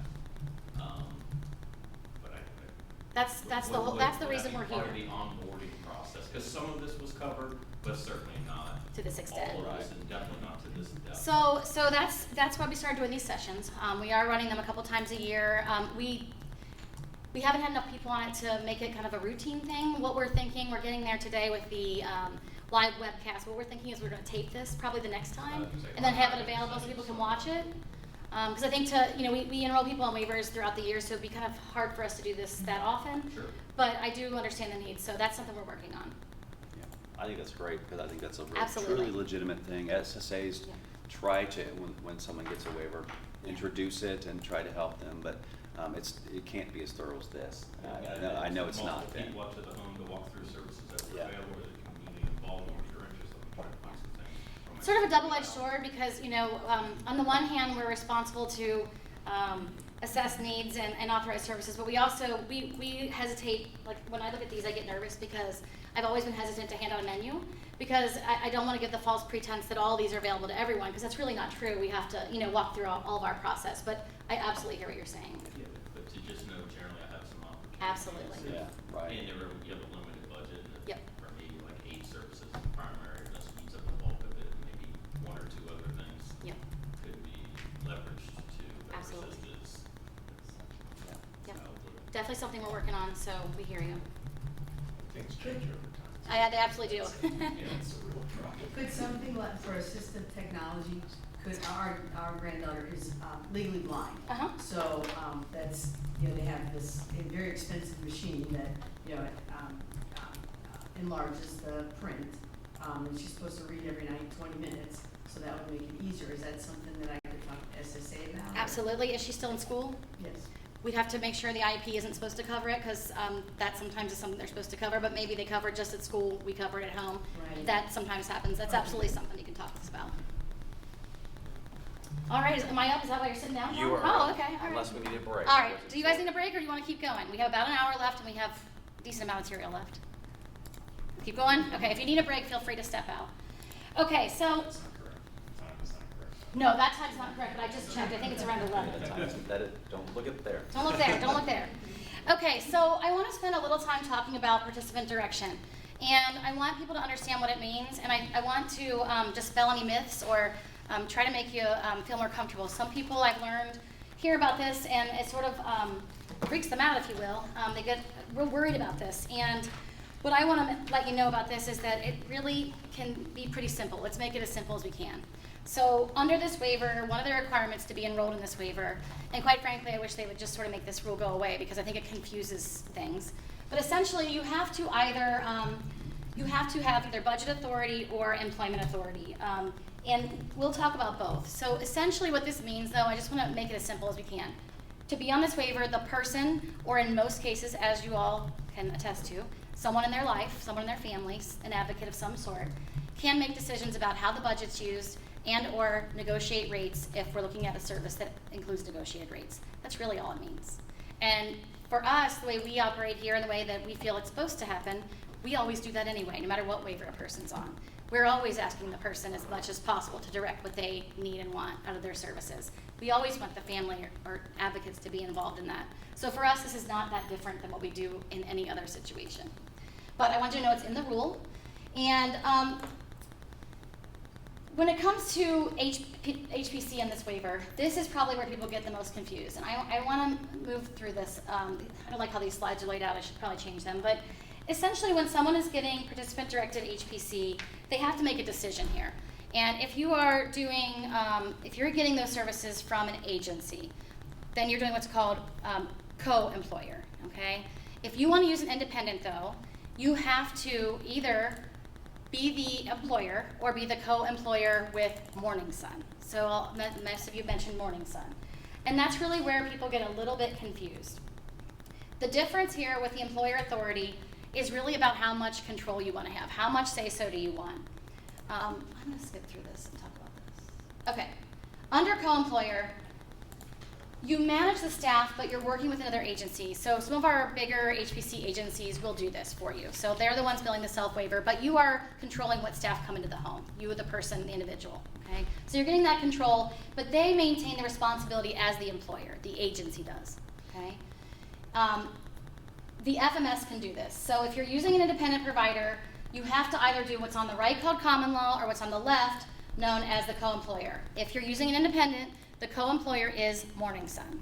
There aren't any choices about that. That's a contract with the state. You do not pay for that out of your person's waiver budget. So just so you know, that is something the state covers. And that's why there's one provider for it, not choices of providers. The difference here, when you're the common law employer, so if you're hiring an independent provider, you're the common law employer, and if your child's a minor, then that means you or someone has to be the responsible party. You are the employer, so you are responsible for anything employment-related that comes up.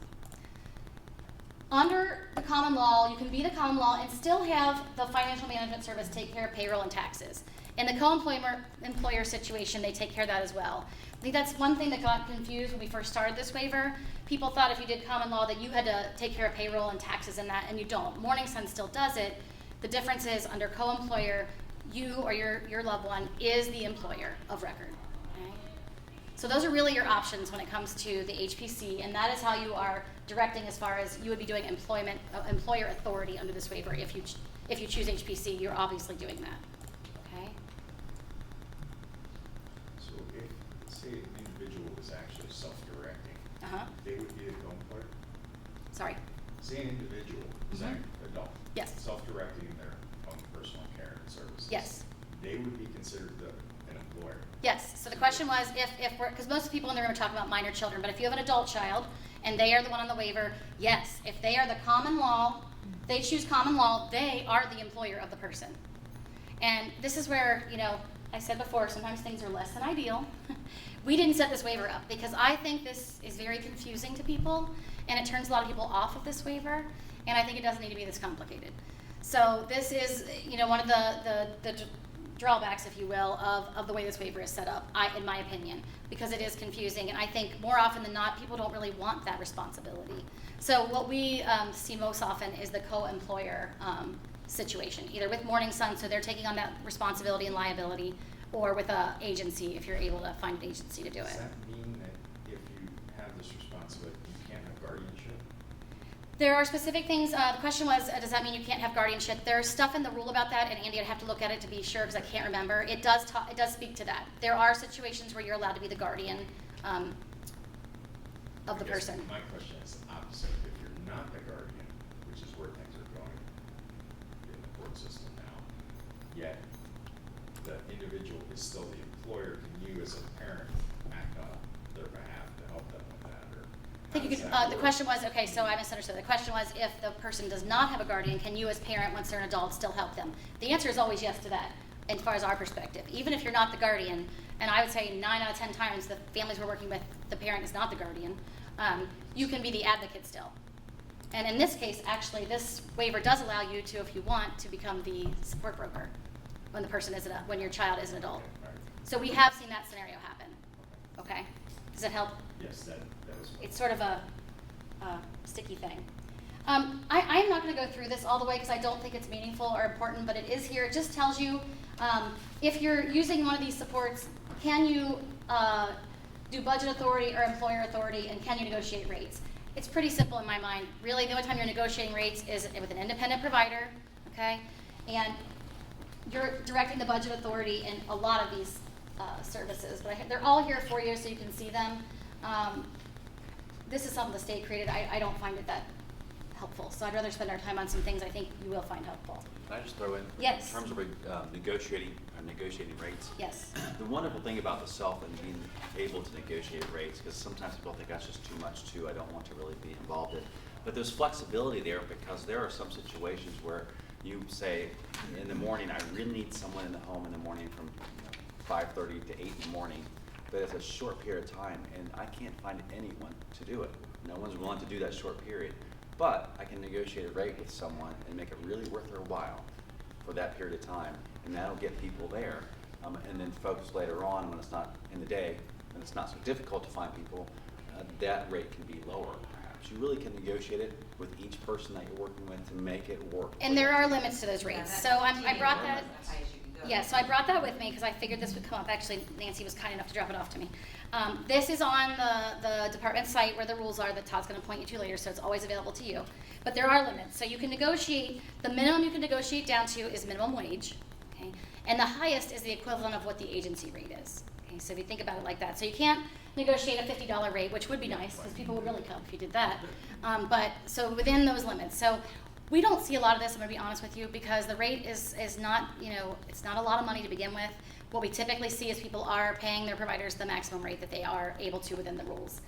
Now, what the department had in mind, and I understand the concept, we just haven't seen it play out this way, is what if you had a neighbor who really loved your son or daughter and was part of their life anyway, and maybe they're a college student and you just wanted to help them out. Maybe they'd be willing to come over for $8 an hour, negotiate that lower rate, save yourself some dollars.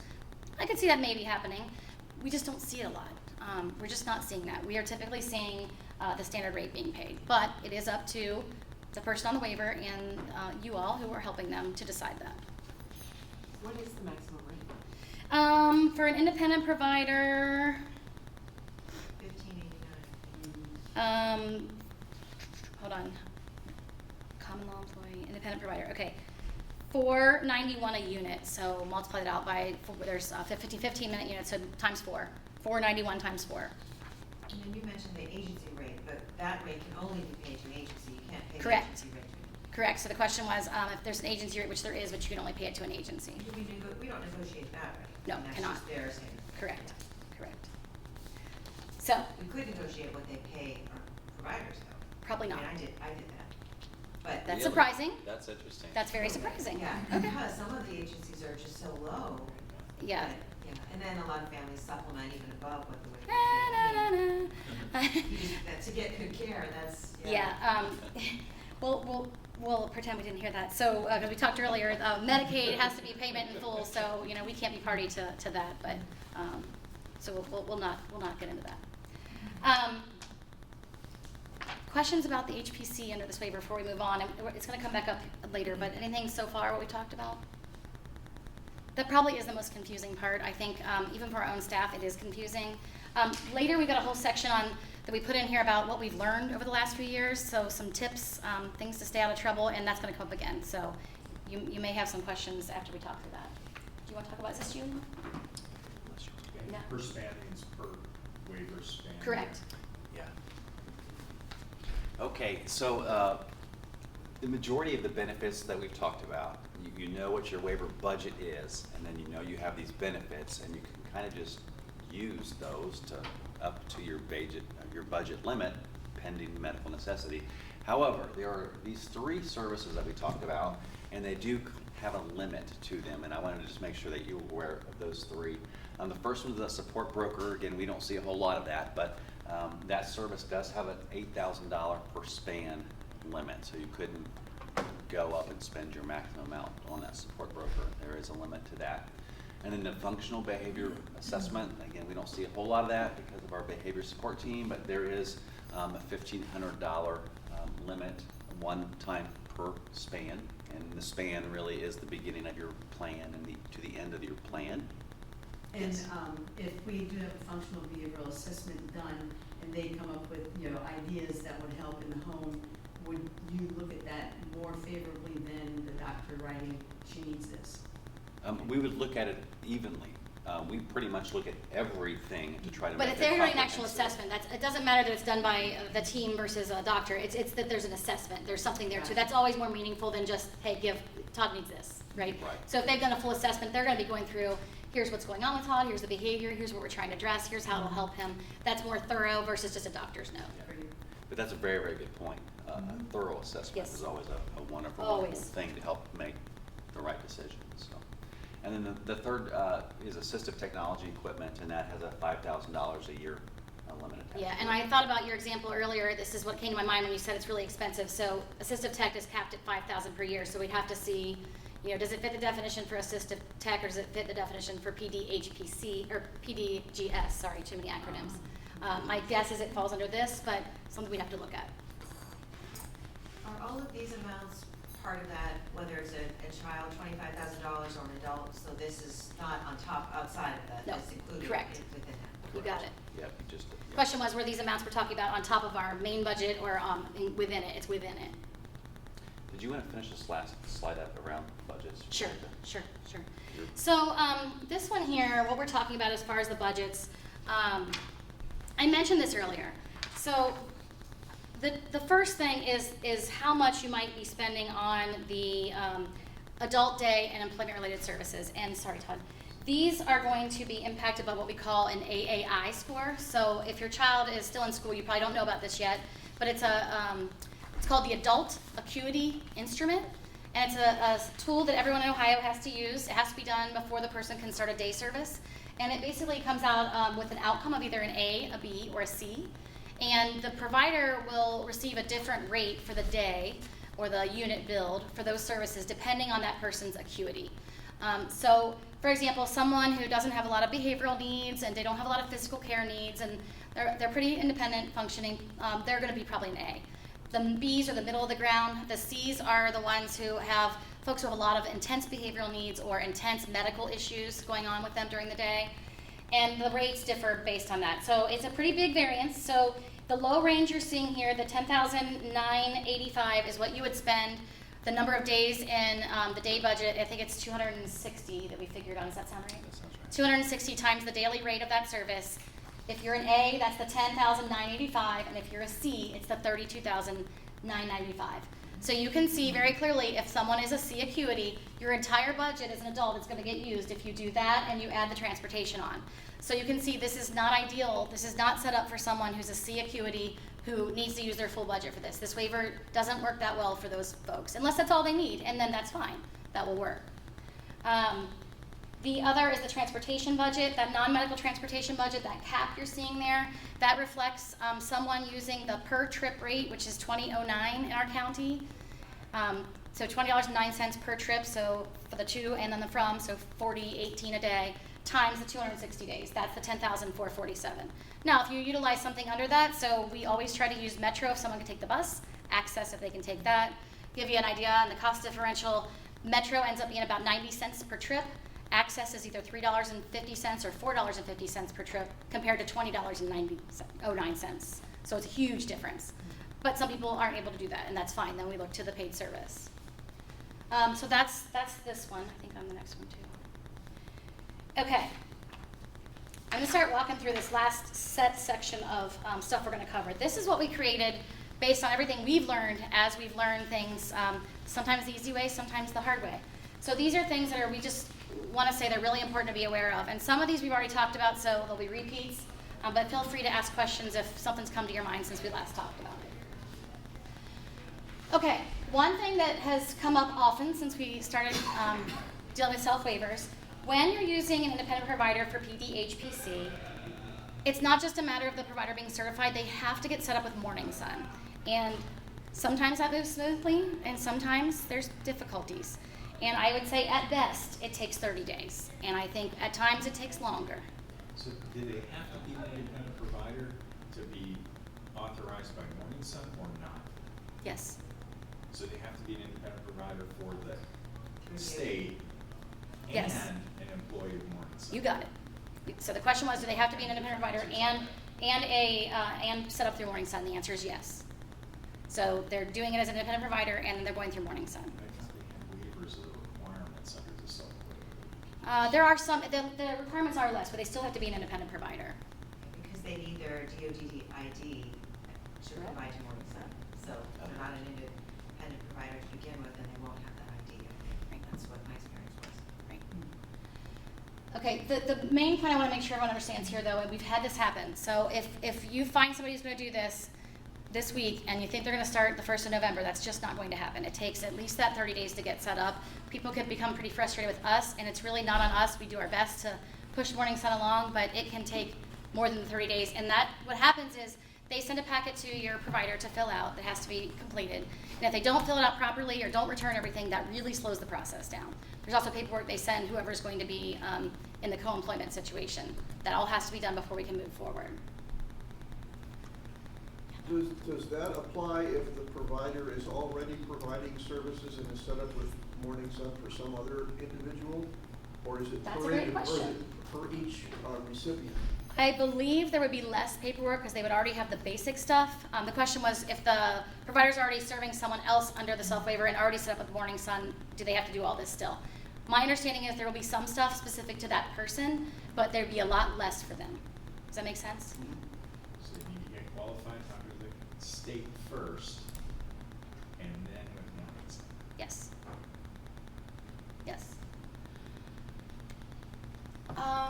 Make sure I didn't miss anything else here. Okay. Regarding PDHPC, we've talked about this a lot already today, so a lot of this might be repeat. Again, it's wonderful because it offers a lot of opportunity, but there are some things we run into that can, frustrate folks. Again, we talked about those rules that we have to follow. Todd mentioned this.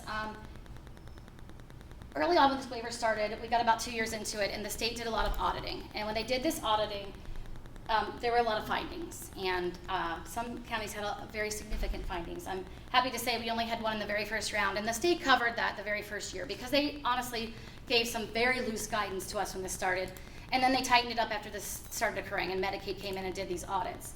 Unfortunately, what they did is they gave us guidance but didn't change the rules, so folks were going out looking at the rules saying, well, I see none of this, and we're going off the guidance we were given. So I'm happy to say they finally incorporated those into the rules. So you will see all those things that we're required to follow in that rule when you go and look at it. So we could be cited. In the second round, they've done another round of 2 years worth of the waiver, and we had no citations. So I'm happy to report that. Okay, so a lot of these things are things we've talked about. So PDGS is great because it gives us a lot of opportunity to tap into resources that are available in the community that aren't disability specific, allows you to get things that you need that don't have to be through a waiver certified provider. It really is great. Also encourages full membership in the community. So if there's something that, again, we talked about what are the person's interests, what do they really like to do? If they find something they really like in the community that really helps promote that community integration and it's not disability specific, we can look at potentially authorizing that under PDGS. Under other waivers, we could never authorize that. Not a certified provider, no way could we even consider it. So that's a great opportunity. Some of the frustrations is obviously we have to make sure the criteria are met. We have to follow medical necessity here as well. We do have to do the review process. So as Todd mentioned earlier, that can slow us down a little bit. I thought we had this as an example in here, Todd, but can you talk a little bit about the wanting to use this for day programming, for camps that we can't use them for that is disability specific. Can you talk a little bit about those situations? So some of the confusion that does happen at times is, so folks may find a resource, a vendor of some sort, a camp, a dance camp, or a karate camp, or something that they go, this would be perfect to help my son or daughter kind of assimilate, and all these wonderful things could be the outcome. But that camp is designed specifically for people with disabilities, and they'll want to use PDGS, this participant-directed goods and services, for that. And it sounds like it makes complete sense, but it always falls back onto whether or not whatever you're hoping to use, is it specialized for people with disabilities? And if it is, it's not really a thing for the general public, then it's just not a possibility. So that's been real interesting. We've had a couple situations. Yeah. The one that I can think of that really wasn't a camp, off the top of my head, was an online video music therapy with a music therapy coach out of New York or somewhere. And it seemed like a really, really, really cool thing. But everything she did was specific to children with disabilities. And so this wasn't even an option. And that was a difficult thing because it did seem like it would be great, but it's just not permitted under Medicaid. It would have to be some type of music therapy that's open to the general public, that everyone can use, that kind of thing. So And their rationale we run there into is that every once in a while. that disability-specific programming, there's a service for that. It's community respite. So the idea they have there is that that program should get certified as community respite because that's what that is. That is a disability-specific program. But many of the vendors that people are wanting to use don't want to go through the process of becoming vendors, which we understand. So it sort of puts us in a bad spot. The other interesting note would be something along the lines of my neighbor, I trust my neighbor, I would like my neighbor to drive my son or daughter to their day program, that transportation, and use this. to do that, and we would have to say no again because the waiver already covers transportation. There's two different ways you could do it, and if it's a benefit already in the waiver, you can't do that service through participant-directed goods and services. So that's And another. these are non-certified agencies or businesses that would be. Correct. It could be like, Interesting. It all runs through Morning Sun. So when you look at the authorizations, you're always just going to see Morning Sun. So for example, and I'm hesitant to bring this example up, and that actually brings up a good point. We have purchased noise canceling headphones for someone who was going to be out in the community and really could not handle that kind of sensory input and really needed that blocked out. We got them from Amazon because that was the cheapest vendor. Amazon's not a waiver provider. We never could have done that under another waiver, but under this waiver, we could use PDGS. Morning Sun purchased them online. They were sent to the person. So we can't purchase them and then have it reimbursed. Absolutely not. There is no reimbursement. That question was asked. Even on this level. Yeah, you cannot reimburse. But that just opens up a lot of opportunity. So also, we find sometimes the disability-specific providers will offer the same item that Amazon might, but they upprice it. So it's also really nice that we can pay what anybody on the street would pay versus having to go through a disability-specific vendor. Sometimes there's upcharging, which is unfortunate.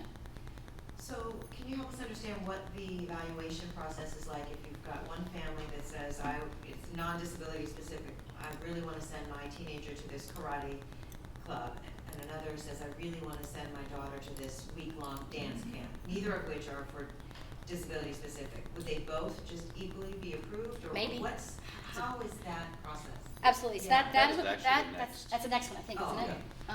Can I add to that too? Yeah. So can services be added to support the individual in this community thing? Would that be personal care or something? Yes. Because that's, the success of it is also very important, Yes. right? So the question, I'm trying to be good about repeating these so Ryan doesn't yell at me later. If you were at home and couldn't hear, the question asked was, well, there was two questions. The second question I'll cover first. If we authorize, say, a community camp for a person because we really think it's appropriate for their needs, can the HPC staff go along with them to it? Yes, that can also be done. That is absolutely can be done. Back to your question. So the other question was, maybe there's a dance something in the community that really would help that person. They love that and integrate them. And then there's, I forget what the other one you said. Karate. Karate, okay. Would they both be approved? I said maybe, because what we have to do is evaluate each and every request independently. What we've tried to do is very specific in the rule for PDGS. It lays out exactly what criteria we have to be able to say we feel are met to say yes, it's a go, or no, it's not, if the criteria aren't met. So what we've done is we put those in the, what we call a worksheet, when the SSA is walking through it with you to learn more about why are you asking for this, what's the purpose, and they actually can identify the criteria. And then our review team sees that, and if the criteria are met, we authorize it. If the criteria aren't met, we don't. So that's sort of, and that's why I hesitated to bring up the headphones idea, because it may be that Todd just really wants a really nice set of headphones, right? He doesn't have any disability-specific issues that we were dealing with or addressing, whereas I may have the sensory issues, so therefore it might be appropriate for me, but not for Todd. So someone could ask us for the exact same thing. It'll be a yes for one person and a no for another, which people get frustrated by because people talk and families know one another, which is wonderful. But if I hear my child got told no and Todd's kid got told yes, I might be pretty upset, right? I'm a mom, I get that. So that's what we try to help people understand, is that it is specific, person by person and item by item. And that does come up where someone's heard a specific thing and it doesn't make sense to you, really. Is the criteria list that you referenced, is that something that's available to the families? Yep, Yes. it's in the rule, actually. In fact, I included all of it in this PowerPoint for you as well, so you have the criteria. But it does, yeah. And I was gonna ask, maybe it's in the criteria, like for the gym membership, that's not disability specific. We have paid for gym memberships under PDGS when it was appropriate, when the criteria were met. My son does meditation, and he likes some of these where he has like a subscription. That's for everybody and anybody, that's maybe something that could be. Could be looked at, yep. Okay. Those are all things that are looked at. Perfect. That's the whole idea around this, yep. Sorry. And of course, they would always say, well, if you can pay, you should pay, because that is the care sequencing, but you just have to let us know and make the case for why that's not feasible, and that's fine. So the first step could be what you get Social Security, you can pay a $25 gym membership. Again, like we talked about earlier, we really don't, this is not a battle we want to engage in, but we have to just make sure we're checking that box. Sure. We would Yeah. ask you that probably. Okay, but that's fair. Yeah. Is this you or me? I don't even know where we are. It's me, but. Oh, I was covered. Okay. One thing, and Todd mentioned this earlier, there are some things that automatically prompt a state review. Doesn't mean they can't be done, we've done these, but just so you know, that does slow things down. They're getting pretty good, it's not a real long delay, but we know for sure any fence we ever look at will go be reviewed by the state. There's very specific criteria. Just to give you a kind of an idea on fences, the criteria, the way it works, if my child is of an age where we would say a typical child also would need supervision in my backyard, if I have a 3 or 4 year old, we're not gonna put a fence in to help you contain your 3 or 4 year old, okay? That's considered a home repair or home project to be done by the homeowner. However, if you have a child, I have a 13-year-old, I don't expect that I would need to be out in the yard right on top of watching my 13-year-old. But if a child with disability might need that, then maybe that is something we look at, because of his or her special needs, we may need to look at adding some protective items, a fence being one of them. When we do fences, just to let you know, we of course have to follow that minimum, so we do sometimes have situations where a family will want like a 3-acre yard enclosed. We can't do that. It has to be something reasonable. There's a lot of negotiating there, but if we don't do it, the state will. So it's better that we just take care of that here locally before it goes up. Anything that we authorize over $7,500 under PDGS automatically prompts a review. We've done very few of these. There have been a couple we've done, but that automatically would be reviewed. And then what happens there, just so you know the process, it would prompt a review on their end. They would let us know we need to have a conference call. Our team would do a conference with them. We would argue our case as to why we felt the criteria were met, that we authorized that. They would either say, well, they don't typically want to say yes or no, but they would advise us authorize it or don't. And what they would say, if we end up in a disagreement and a stalemate, they would say, well, if you authorize it and you get questioned, we're not going to back you. So, okay, and that's happened. Okay. Okay. This is. You want to talk a little about this? Sure. This is So this is that checklist. Yes. So I think this is so important. I think probably when we first started administering this waiver, this wasn't being communicated very clearly to folks. And so you really weren't sure, like, why do you keep saying no? Why are you saying this wasn't met? So this is great. But the first thing that the SSA will do is to sit down with you, look at the service or the item that you're trying to consider, and they're going to ask, does what we're asking for meet at least one of these criteria? Will it reduce the need for current Medicaid services? So that could be maybe the direct support staff. That's a Medicaid service. If what we authorize goes through, it's going to reduce 1 hour a week of staff. So it would meet that. Or would it promote inclusion in the community, which is a huge thing. Many, many things meet this criteria. Or would it increase the safety in the home? So it's a pretty easy way to meet this first request. One of those 3 things happens pretty easily. After that happens, we just ask the question, is what you're asking for illegal in any way? So that is, you know, that's a rarity that someone comes up and asks for something that we... It has happened though. Has it? Well, okay. I didn't know that. Now I wanted the story, but I'll ask later. But that's another one. Make sure it's legal. Actually, go back to that. This is a side note, and we're running out of time, so I don't want to spend too much time. But we are getting requests for, not necessarily for us to pay for it, but for us to allow staff to administer CBD, medical marijuana, hotly debated subjects. So just so you all know, we're working on it. We have a legal opinion right now that we cannot we can't put it in the plan. We can't authorize paid staff to do it for 2 reasons. One, the rules around medical marijuana specifically there's a separate regulation for that. The staff have to be, is it registered? Always, is it registered or certified? Registered. The people taking it have to register, and anyone helping them has to register. And those rules fall outside of our medication administration rules, so it's not permitted within those rules. The other struggle that we have with it is, even where it is legal locally, so in Ohio, medical marijuana is legal, we know that. The problem is, federally, it's not legal still, and Medicaid waivers use federal dollars too, so it puts us in this sort of weird place. So we've got a legal opinion that we're just not touching it right now. And so, you know, if you all want to do it as families, with your doctor's input or whatever you're doing, you know, we're not out there policing it, but we can't put it in our plans or be party to it or authorize our paid staff to do it. Because it is coming up quite often. Yeah. Quite often. If they can't light the ball. I put it on the agenda, and I did will put a bong up there next time instead of the baby. No samples. No samples. It's on the agenda, but we're not doing it. We're just talking about it. The other thing is to know is that Ohio's did not put a provision in there that prevents employers from drug testing employees and terminating them, even if it's medically prescribed. So, if Todd is the direct care staff and he is using it for his own purposes and he's prescribed by a doctor, his employer, his his employer can still fire him. Yeah. Ohio does not have those regulations out there, so our providers have been asking us these questions, so I know more about it than I would like. Been learning lots of good We stuff. have been learning lots of stuff. This, we already talked about earlier, services, equipment, or supplies can be purchased by another source, so we've talked about that medical necessity piece. And then it's gonna ask, once we know this thing you're asking for ensures health and welfare, we know that it's the least costly option. We've all had that discussion already around medical necessity. And we know that it's for the direct benefit of the person in achieving whatever outcomes you're hoping to achieve. If that's all happened, then now we're at the next level, one more of these things must match. So you have to choose one of these things that is factual. So whatever you're trying to do is going to improve the cognitive, social, or behavioral functioning. Or it's going to maintain the ability of the individual to remain in the community. So the emphasis is, again, trying to stay away from segregation, institutionalization, those kind of things. So whatever we're doing is going to help them stay in the community where they're at.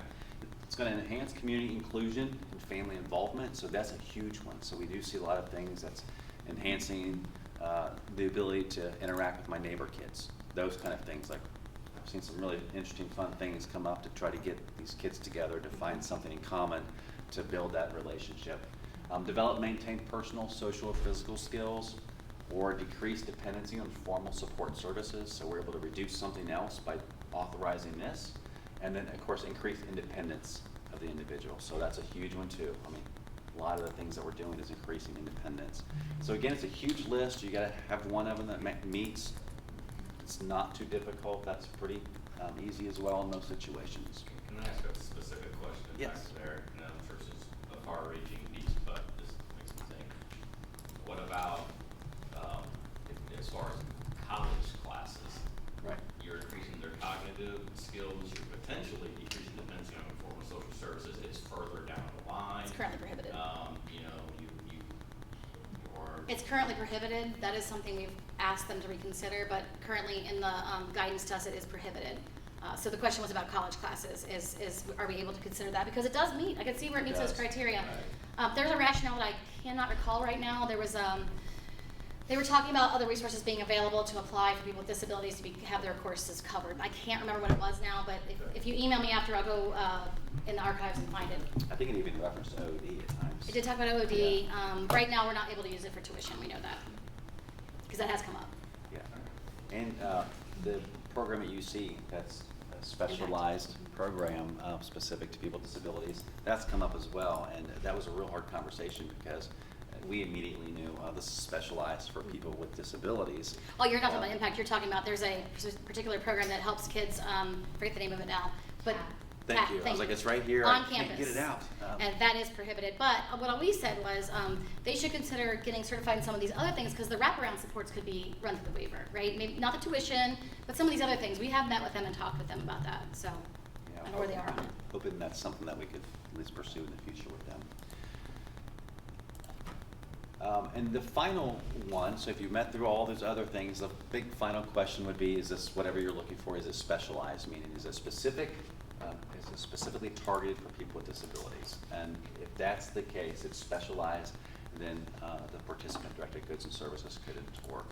And I think this is probably the biggest hang-up that we run into at times, because someone will say, you know, I found this, you know, like the example of the music lesson, but it was targeted towards people with disabilities, and that's not going to work. We also had some, I think there's a better word, the horse therapy as well. Equestrian. Thank you. Therapeutic riding. So that came up as an example, and we had to deny it because it was specialized. Now, if they had gone to just the horseback riding, and that was to integrate them in the community and some of these other criteria we could have looked at it. But for specialized, they would have needed to get certified as a camp. Yeah. So it's sort of hard. So it is kind of weird, but this is something we really want to work with folks. And we've had some family members, I think, make some legitimate concerns around this, because they said, I think the gentleman that was there left already that brought it up, but he mentioned that this could be successful, this karate class or this dance class that everyone in the community is participating in would be successful, but I need support. He's not going to make it in that class. He needs to be specialized or it's not going to work out. And I think that's a legitimate concern that families do have, and I think that makes sense.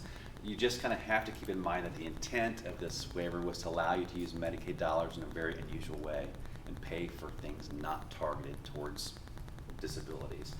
But I think in some situations you could make that work through utilizing direct support staff to attend that Right. dance class or whatever the case may be.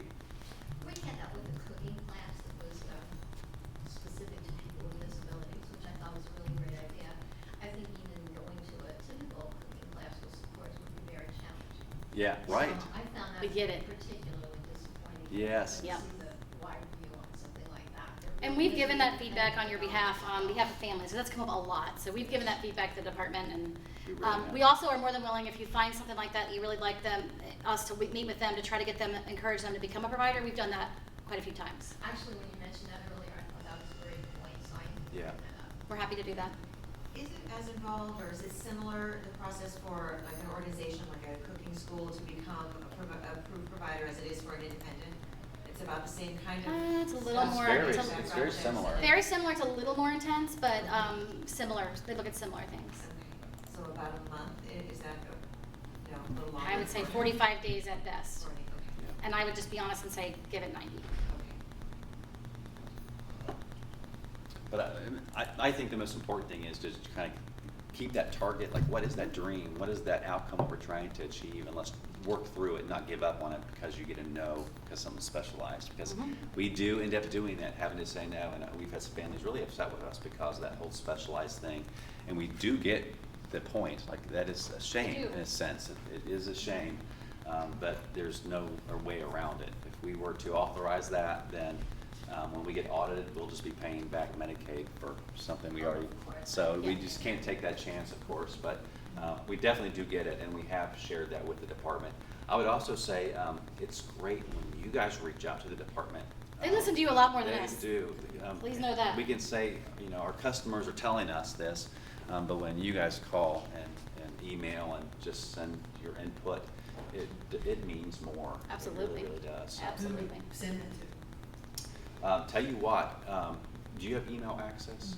If the very last of the slide is my email address, and if you email me, I'll respond with contact names. And I've done that pretty much every session we've done so far. We've kind of provided that so you could offer feedback specifically around the service. So that's Yeah. And just a quick question, is there someone within your organization that would be that person that could go out to a cooking school or somewhere else that has some data that would be able to sort of pitch the idea of taking the time to become certified and Yes. sort of the advantages to an Yeah, employer? Karen Sherman oversees our quality department, and she and I have partnered on a number of those endeavors where we go out and talk to providers, and she's more than happy to help us if you identify things like that. Yeah, that's great. Can't make them, but we can try. Right, yeah. Yeah, 'Cause a lot of absolutely. times it just takes some. We also have somebody sent to Eric answer out those before. kinds of questions, Yeah. yeah. Oh, that's great because they can answer the questions you may not have the answers to. Yep. Welcome to the process. We're more than Some happy to data. try. Right. Absolutely. Yeah, we'll be happy to do that. So all these rules that we mentioned, where can you find them? So, Did you know you skipped a slide? did I? Oh, I did. Sorry, this is an important one. So What did if? you try to skip No, this? I Are you didn't trying try to to keep skip your that. I business down, or what? apologize. What happens if you truly disagree with the decision we've made?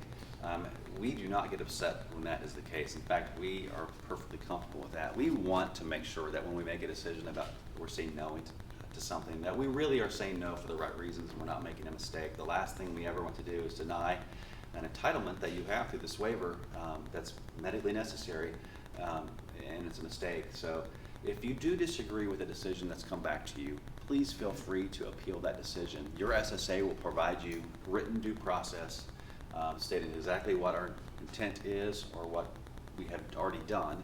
Whether we're approving something or denying something, it'll be in writing. You probably have seen these already. I think they come with your Plan. annual plans every year. It'll be the same thing, and it'll give you instructions on how to appeal that decision that we made. And we, again, encourage that.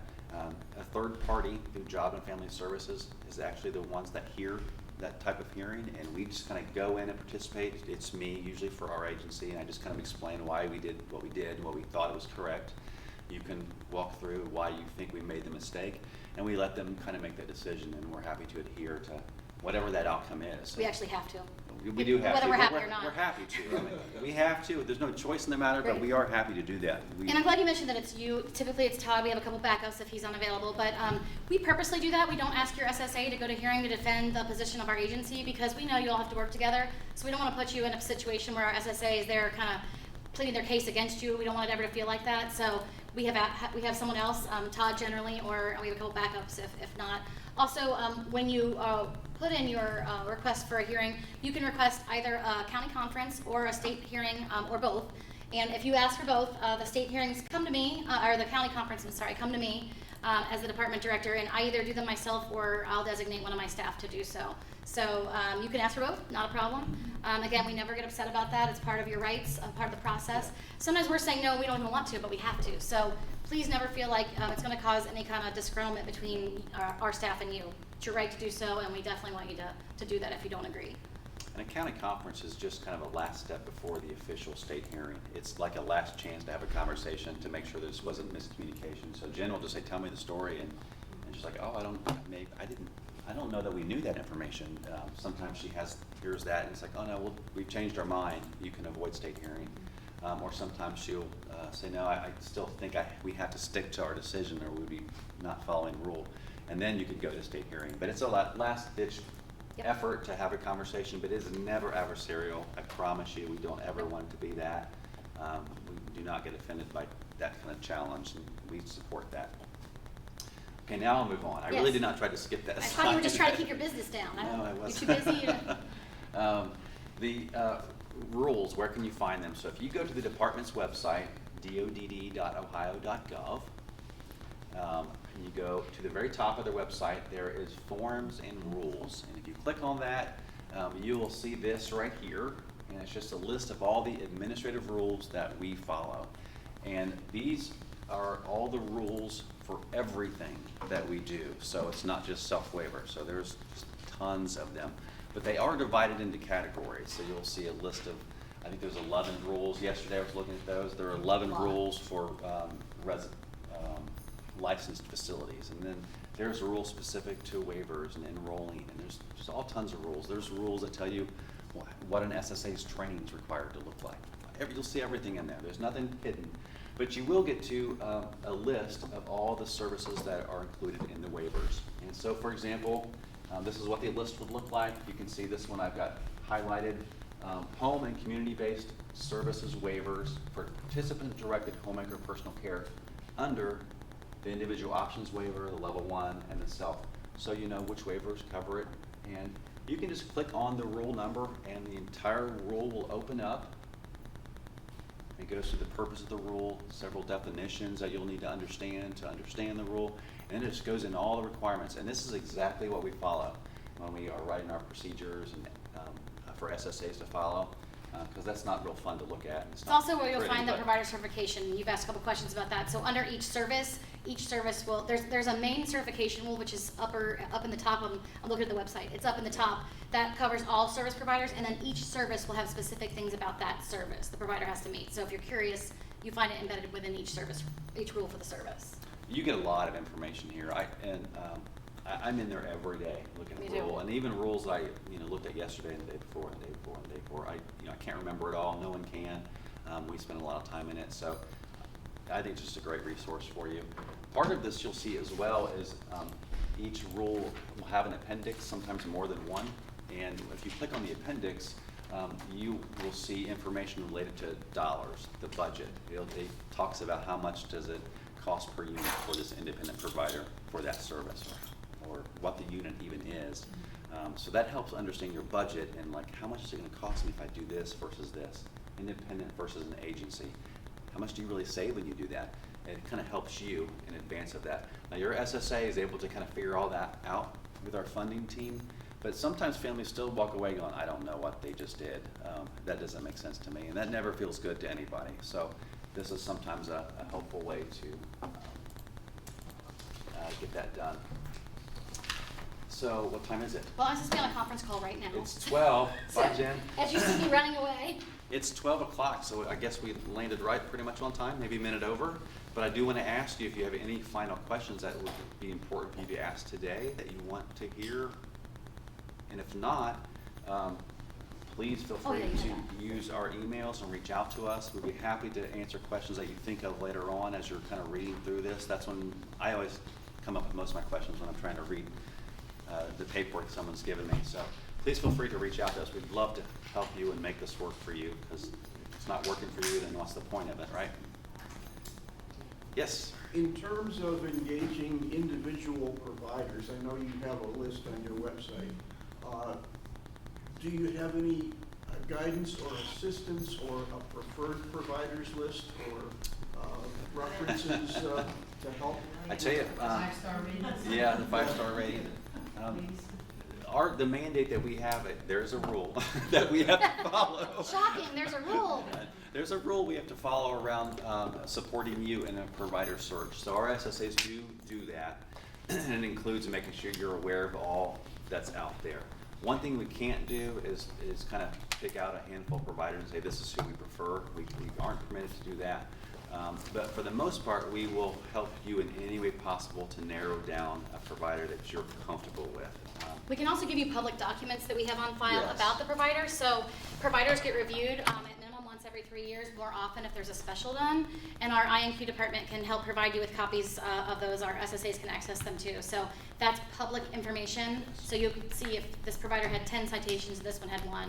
That's factual information. We can share those with you as well. Yeah, absolutely. And there is a, I'm hesitant to bring this up because I haven't looked at it lately. There is something that the state put together. Is it worthwhile looking at? So there's a rating system. It's kind of designed to be like an Angie's List. What's it called? Provider Plus. Thank you. I was Thank like, you. I Just can't think remember. of it, but- It's not.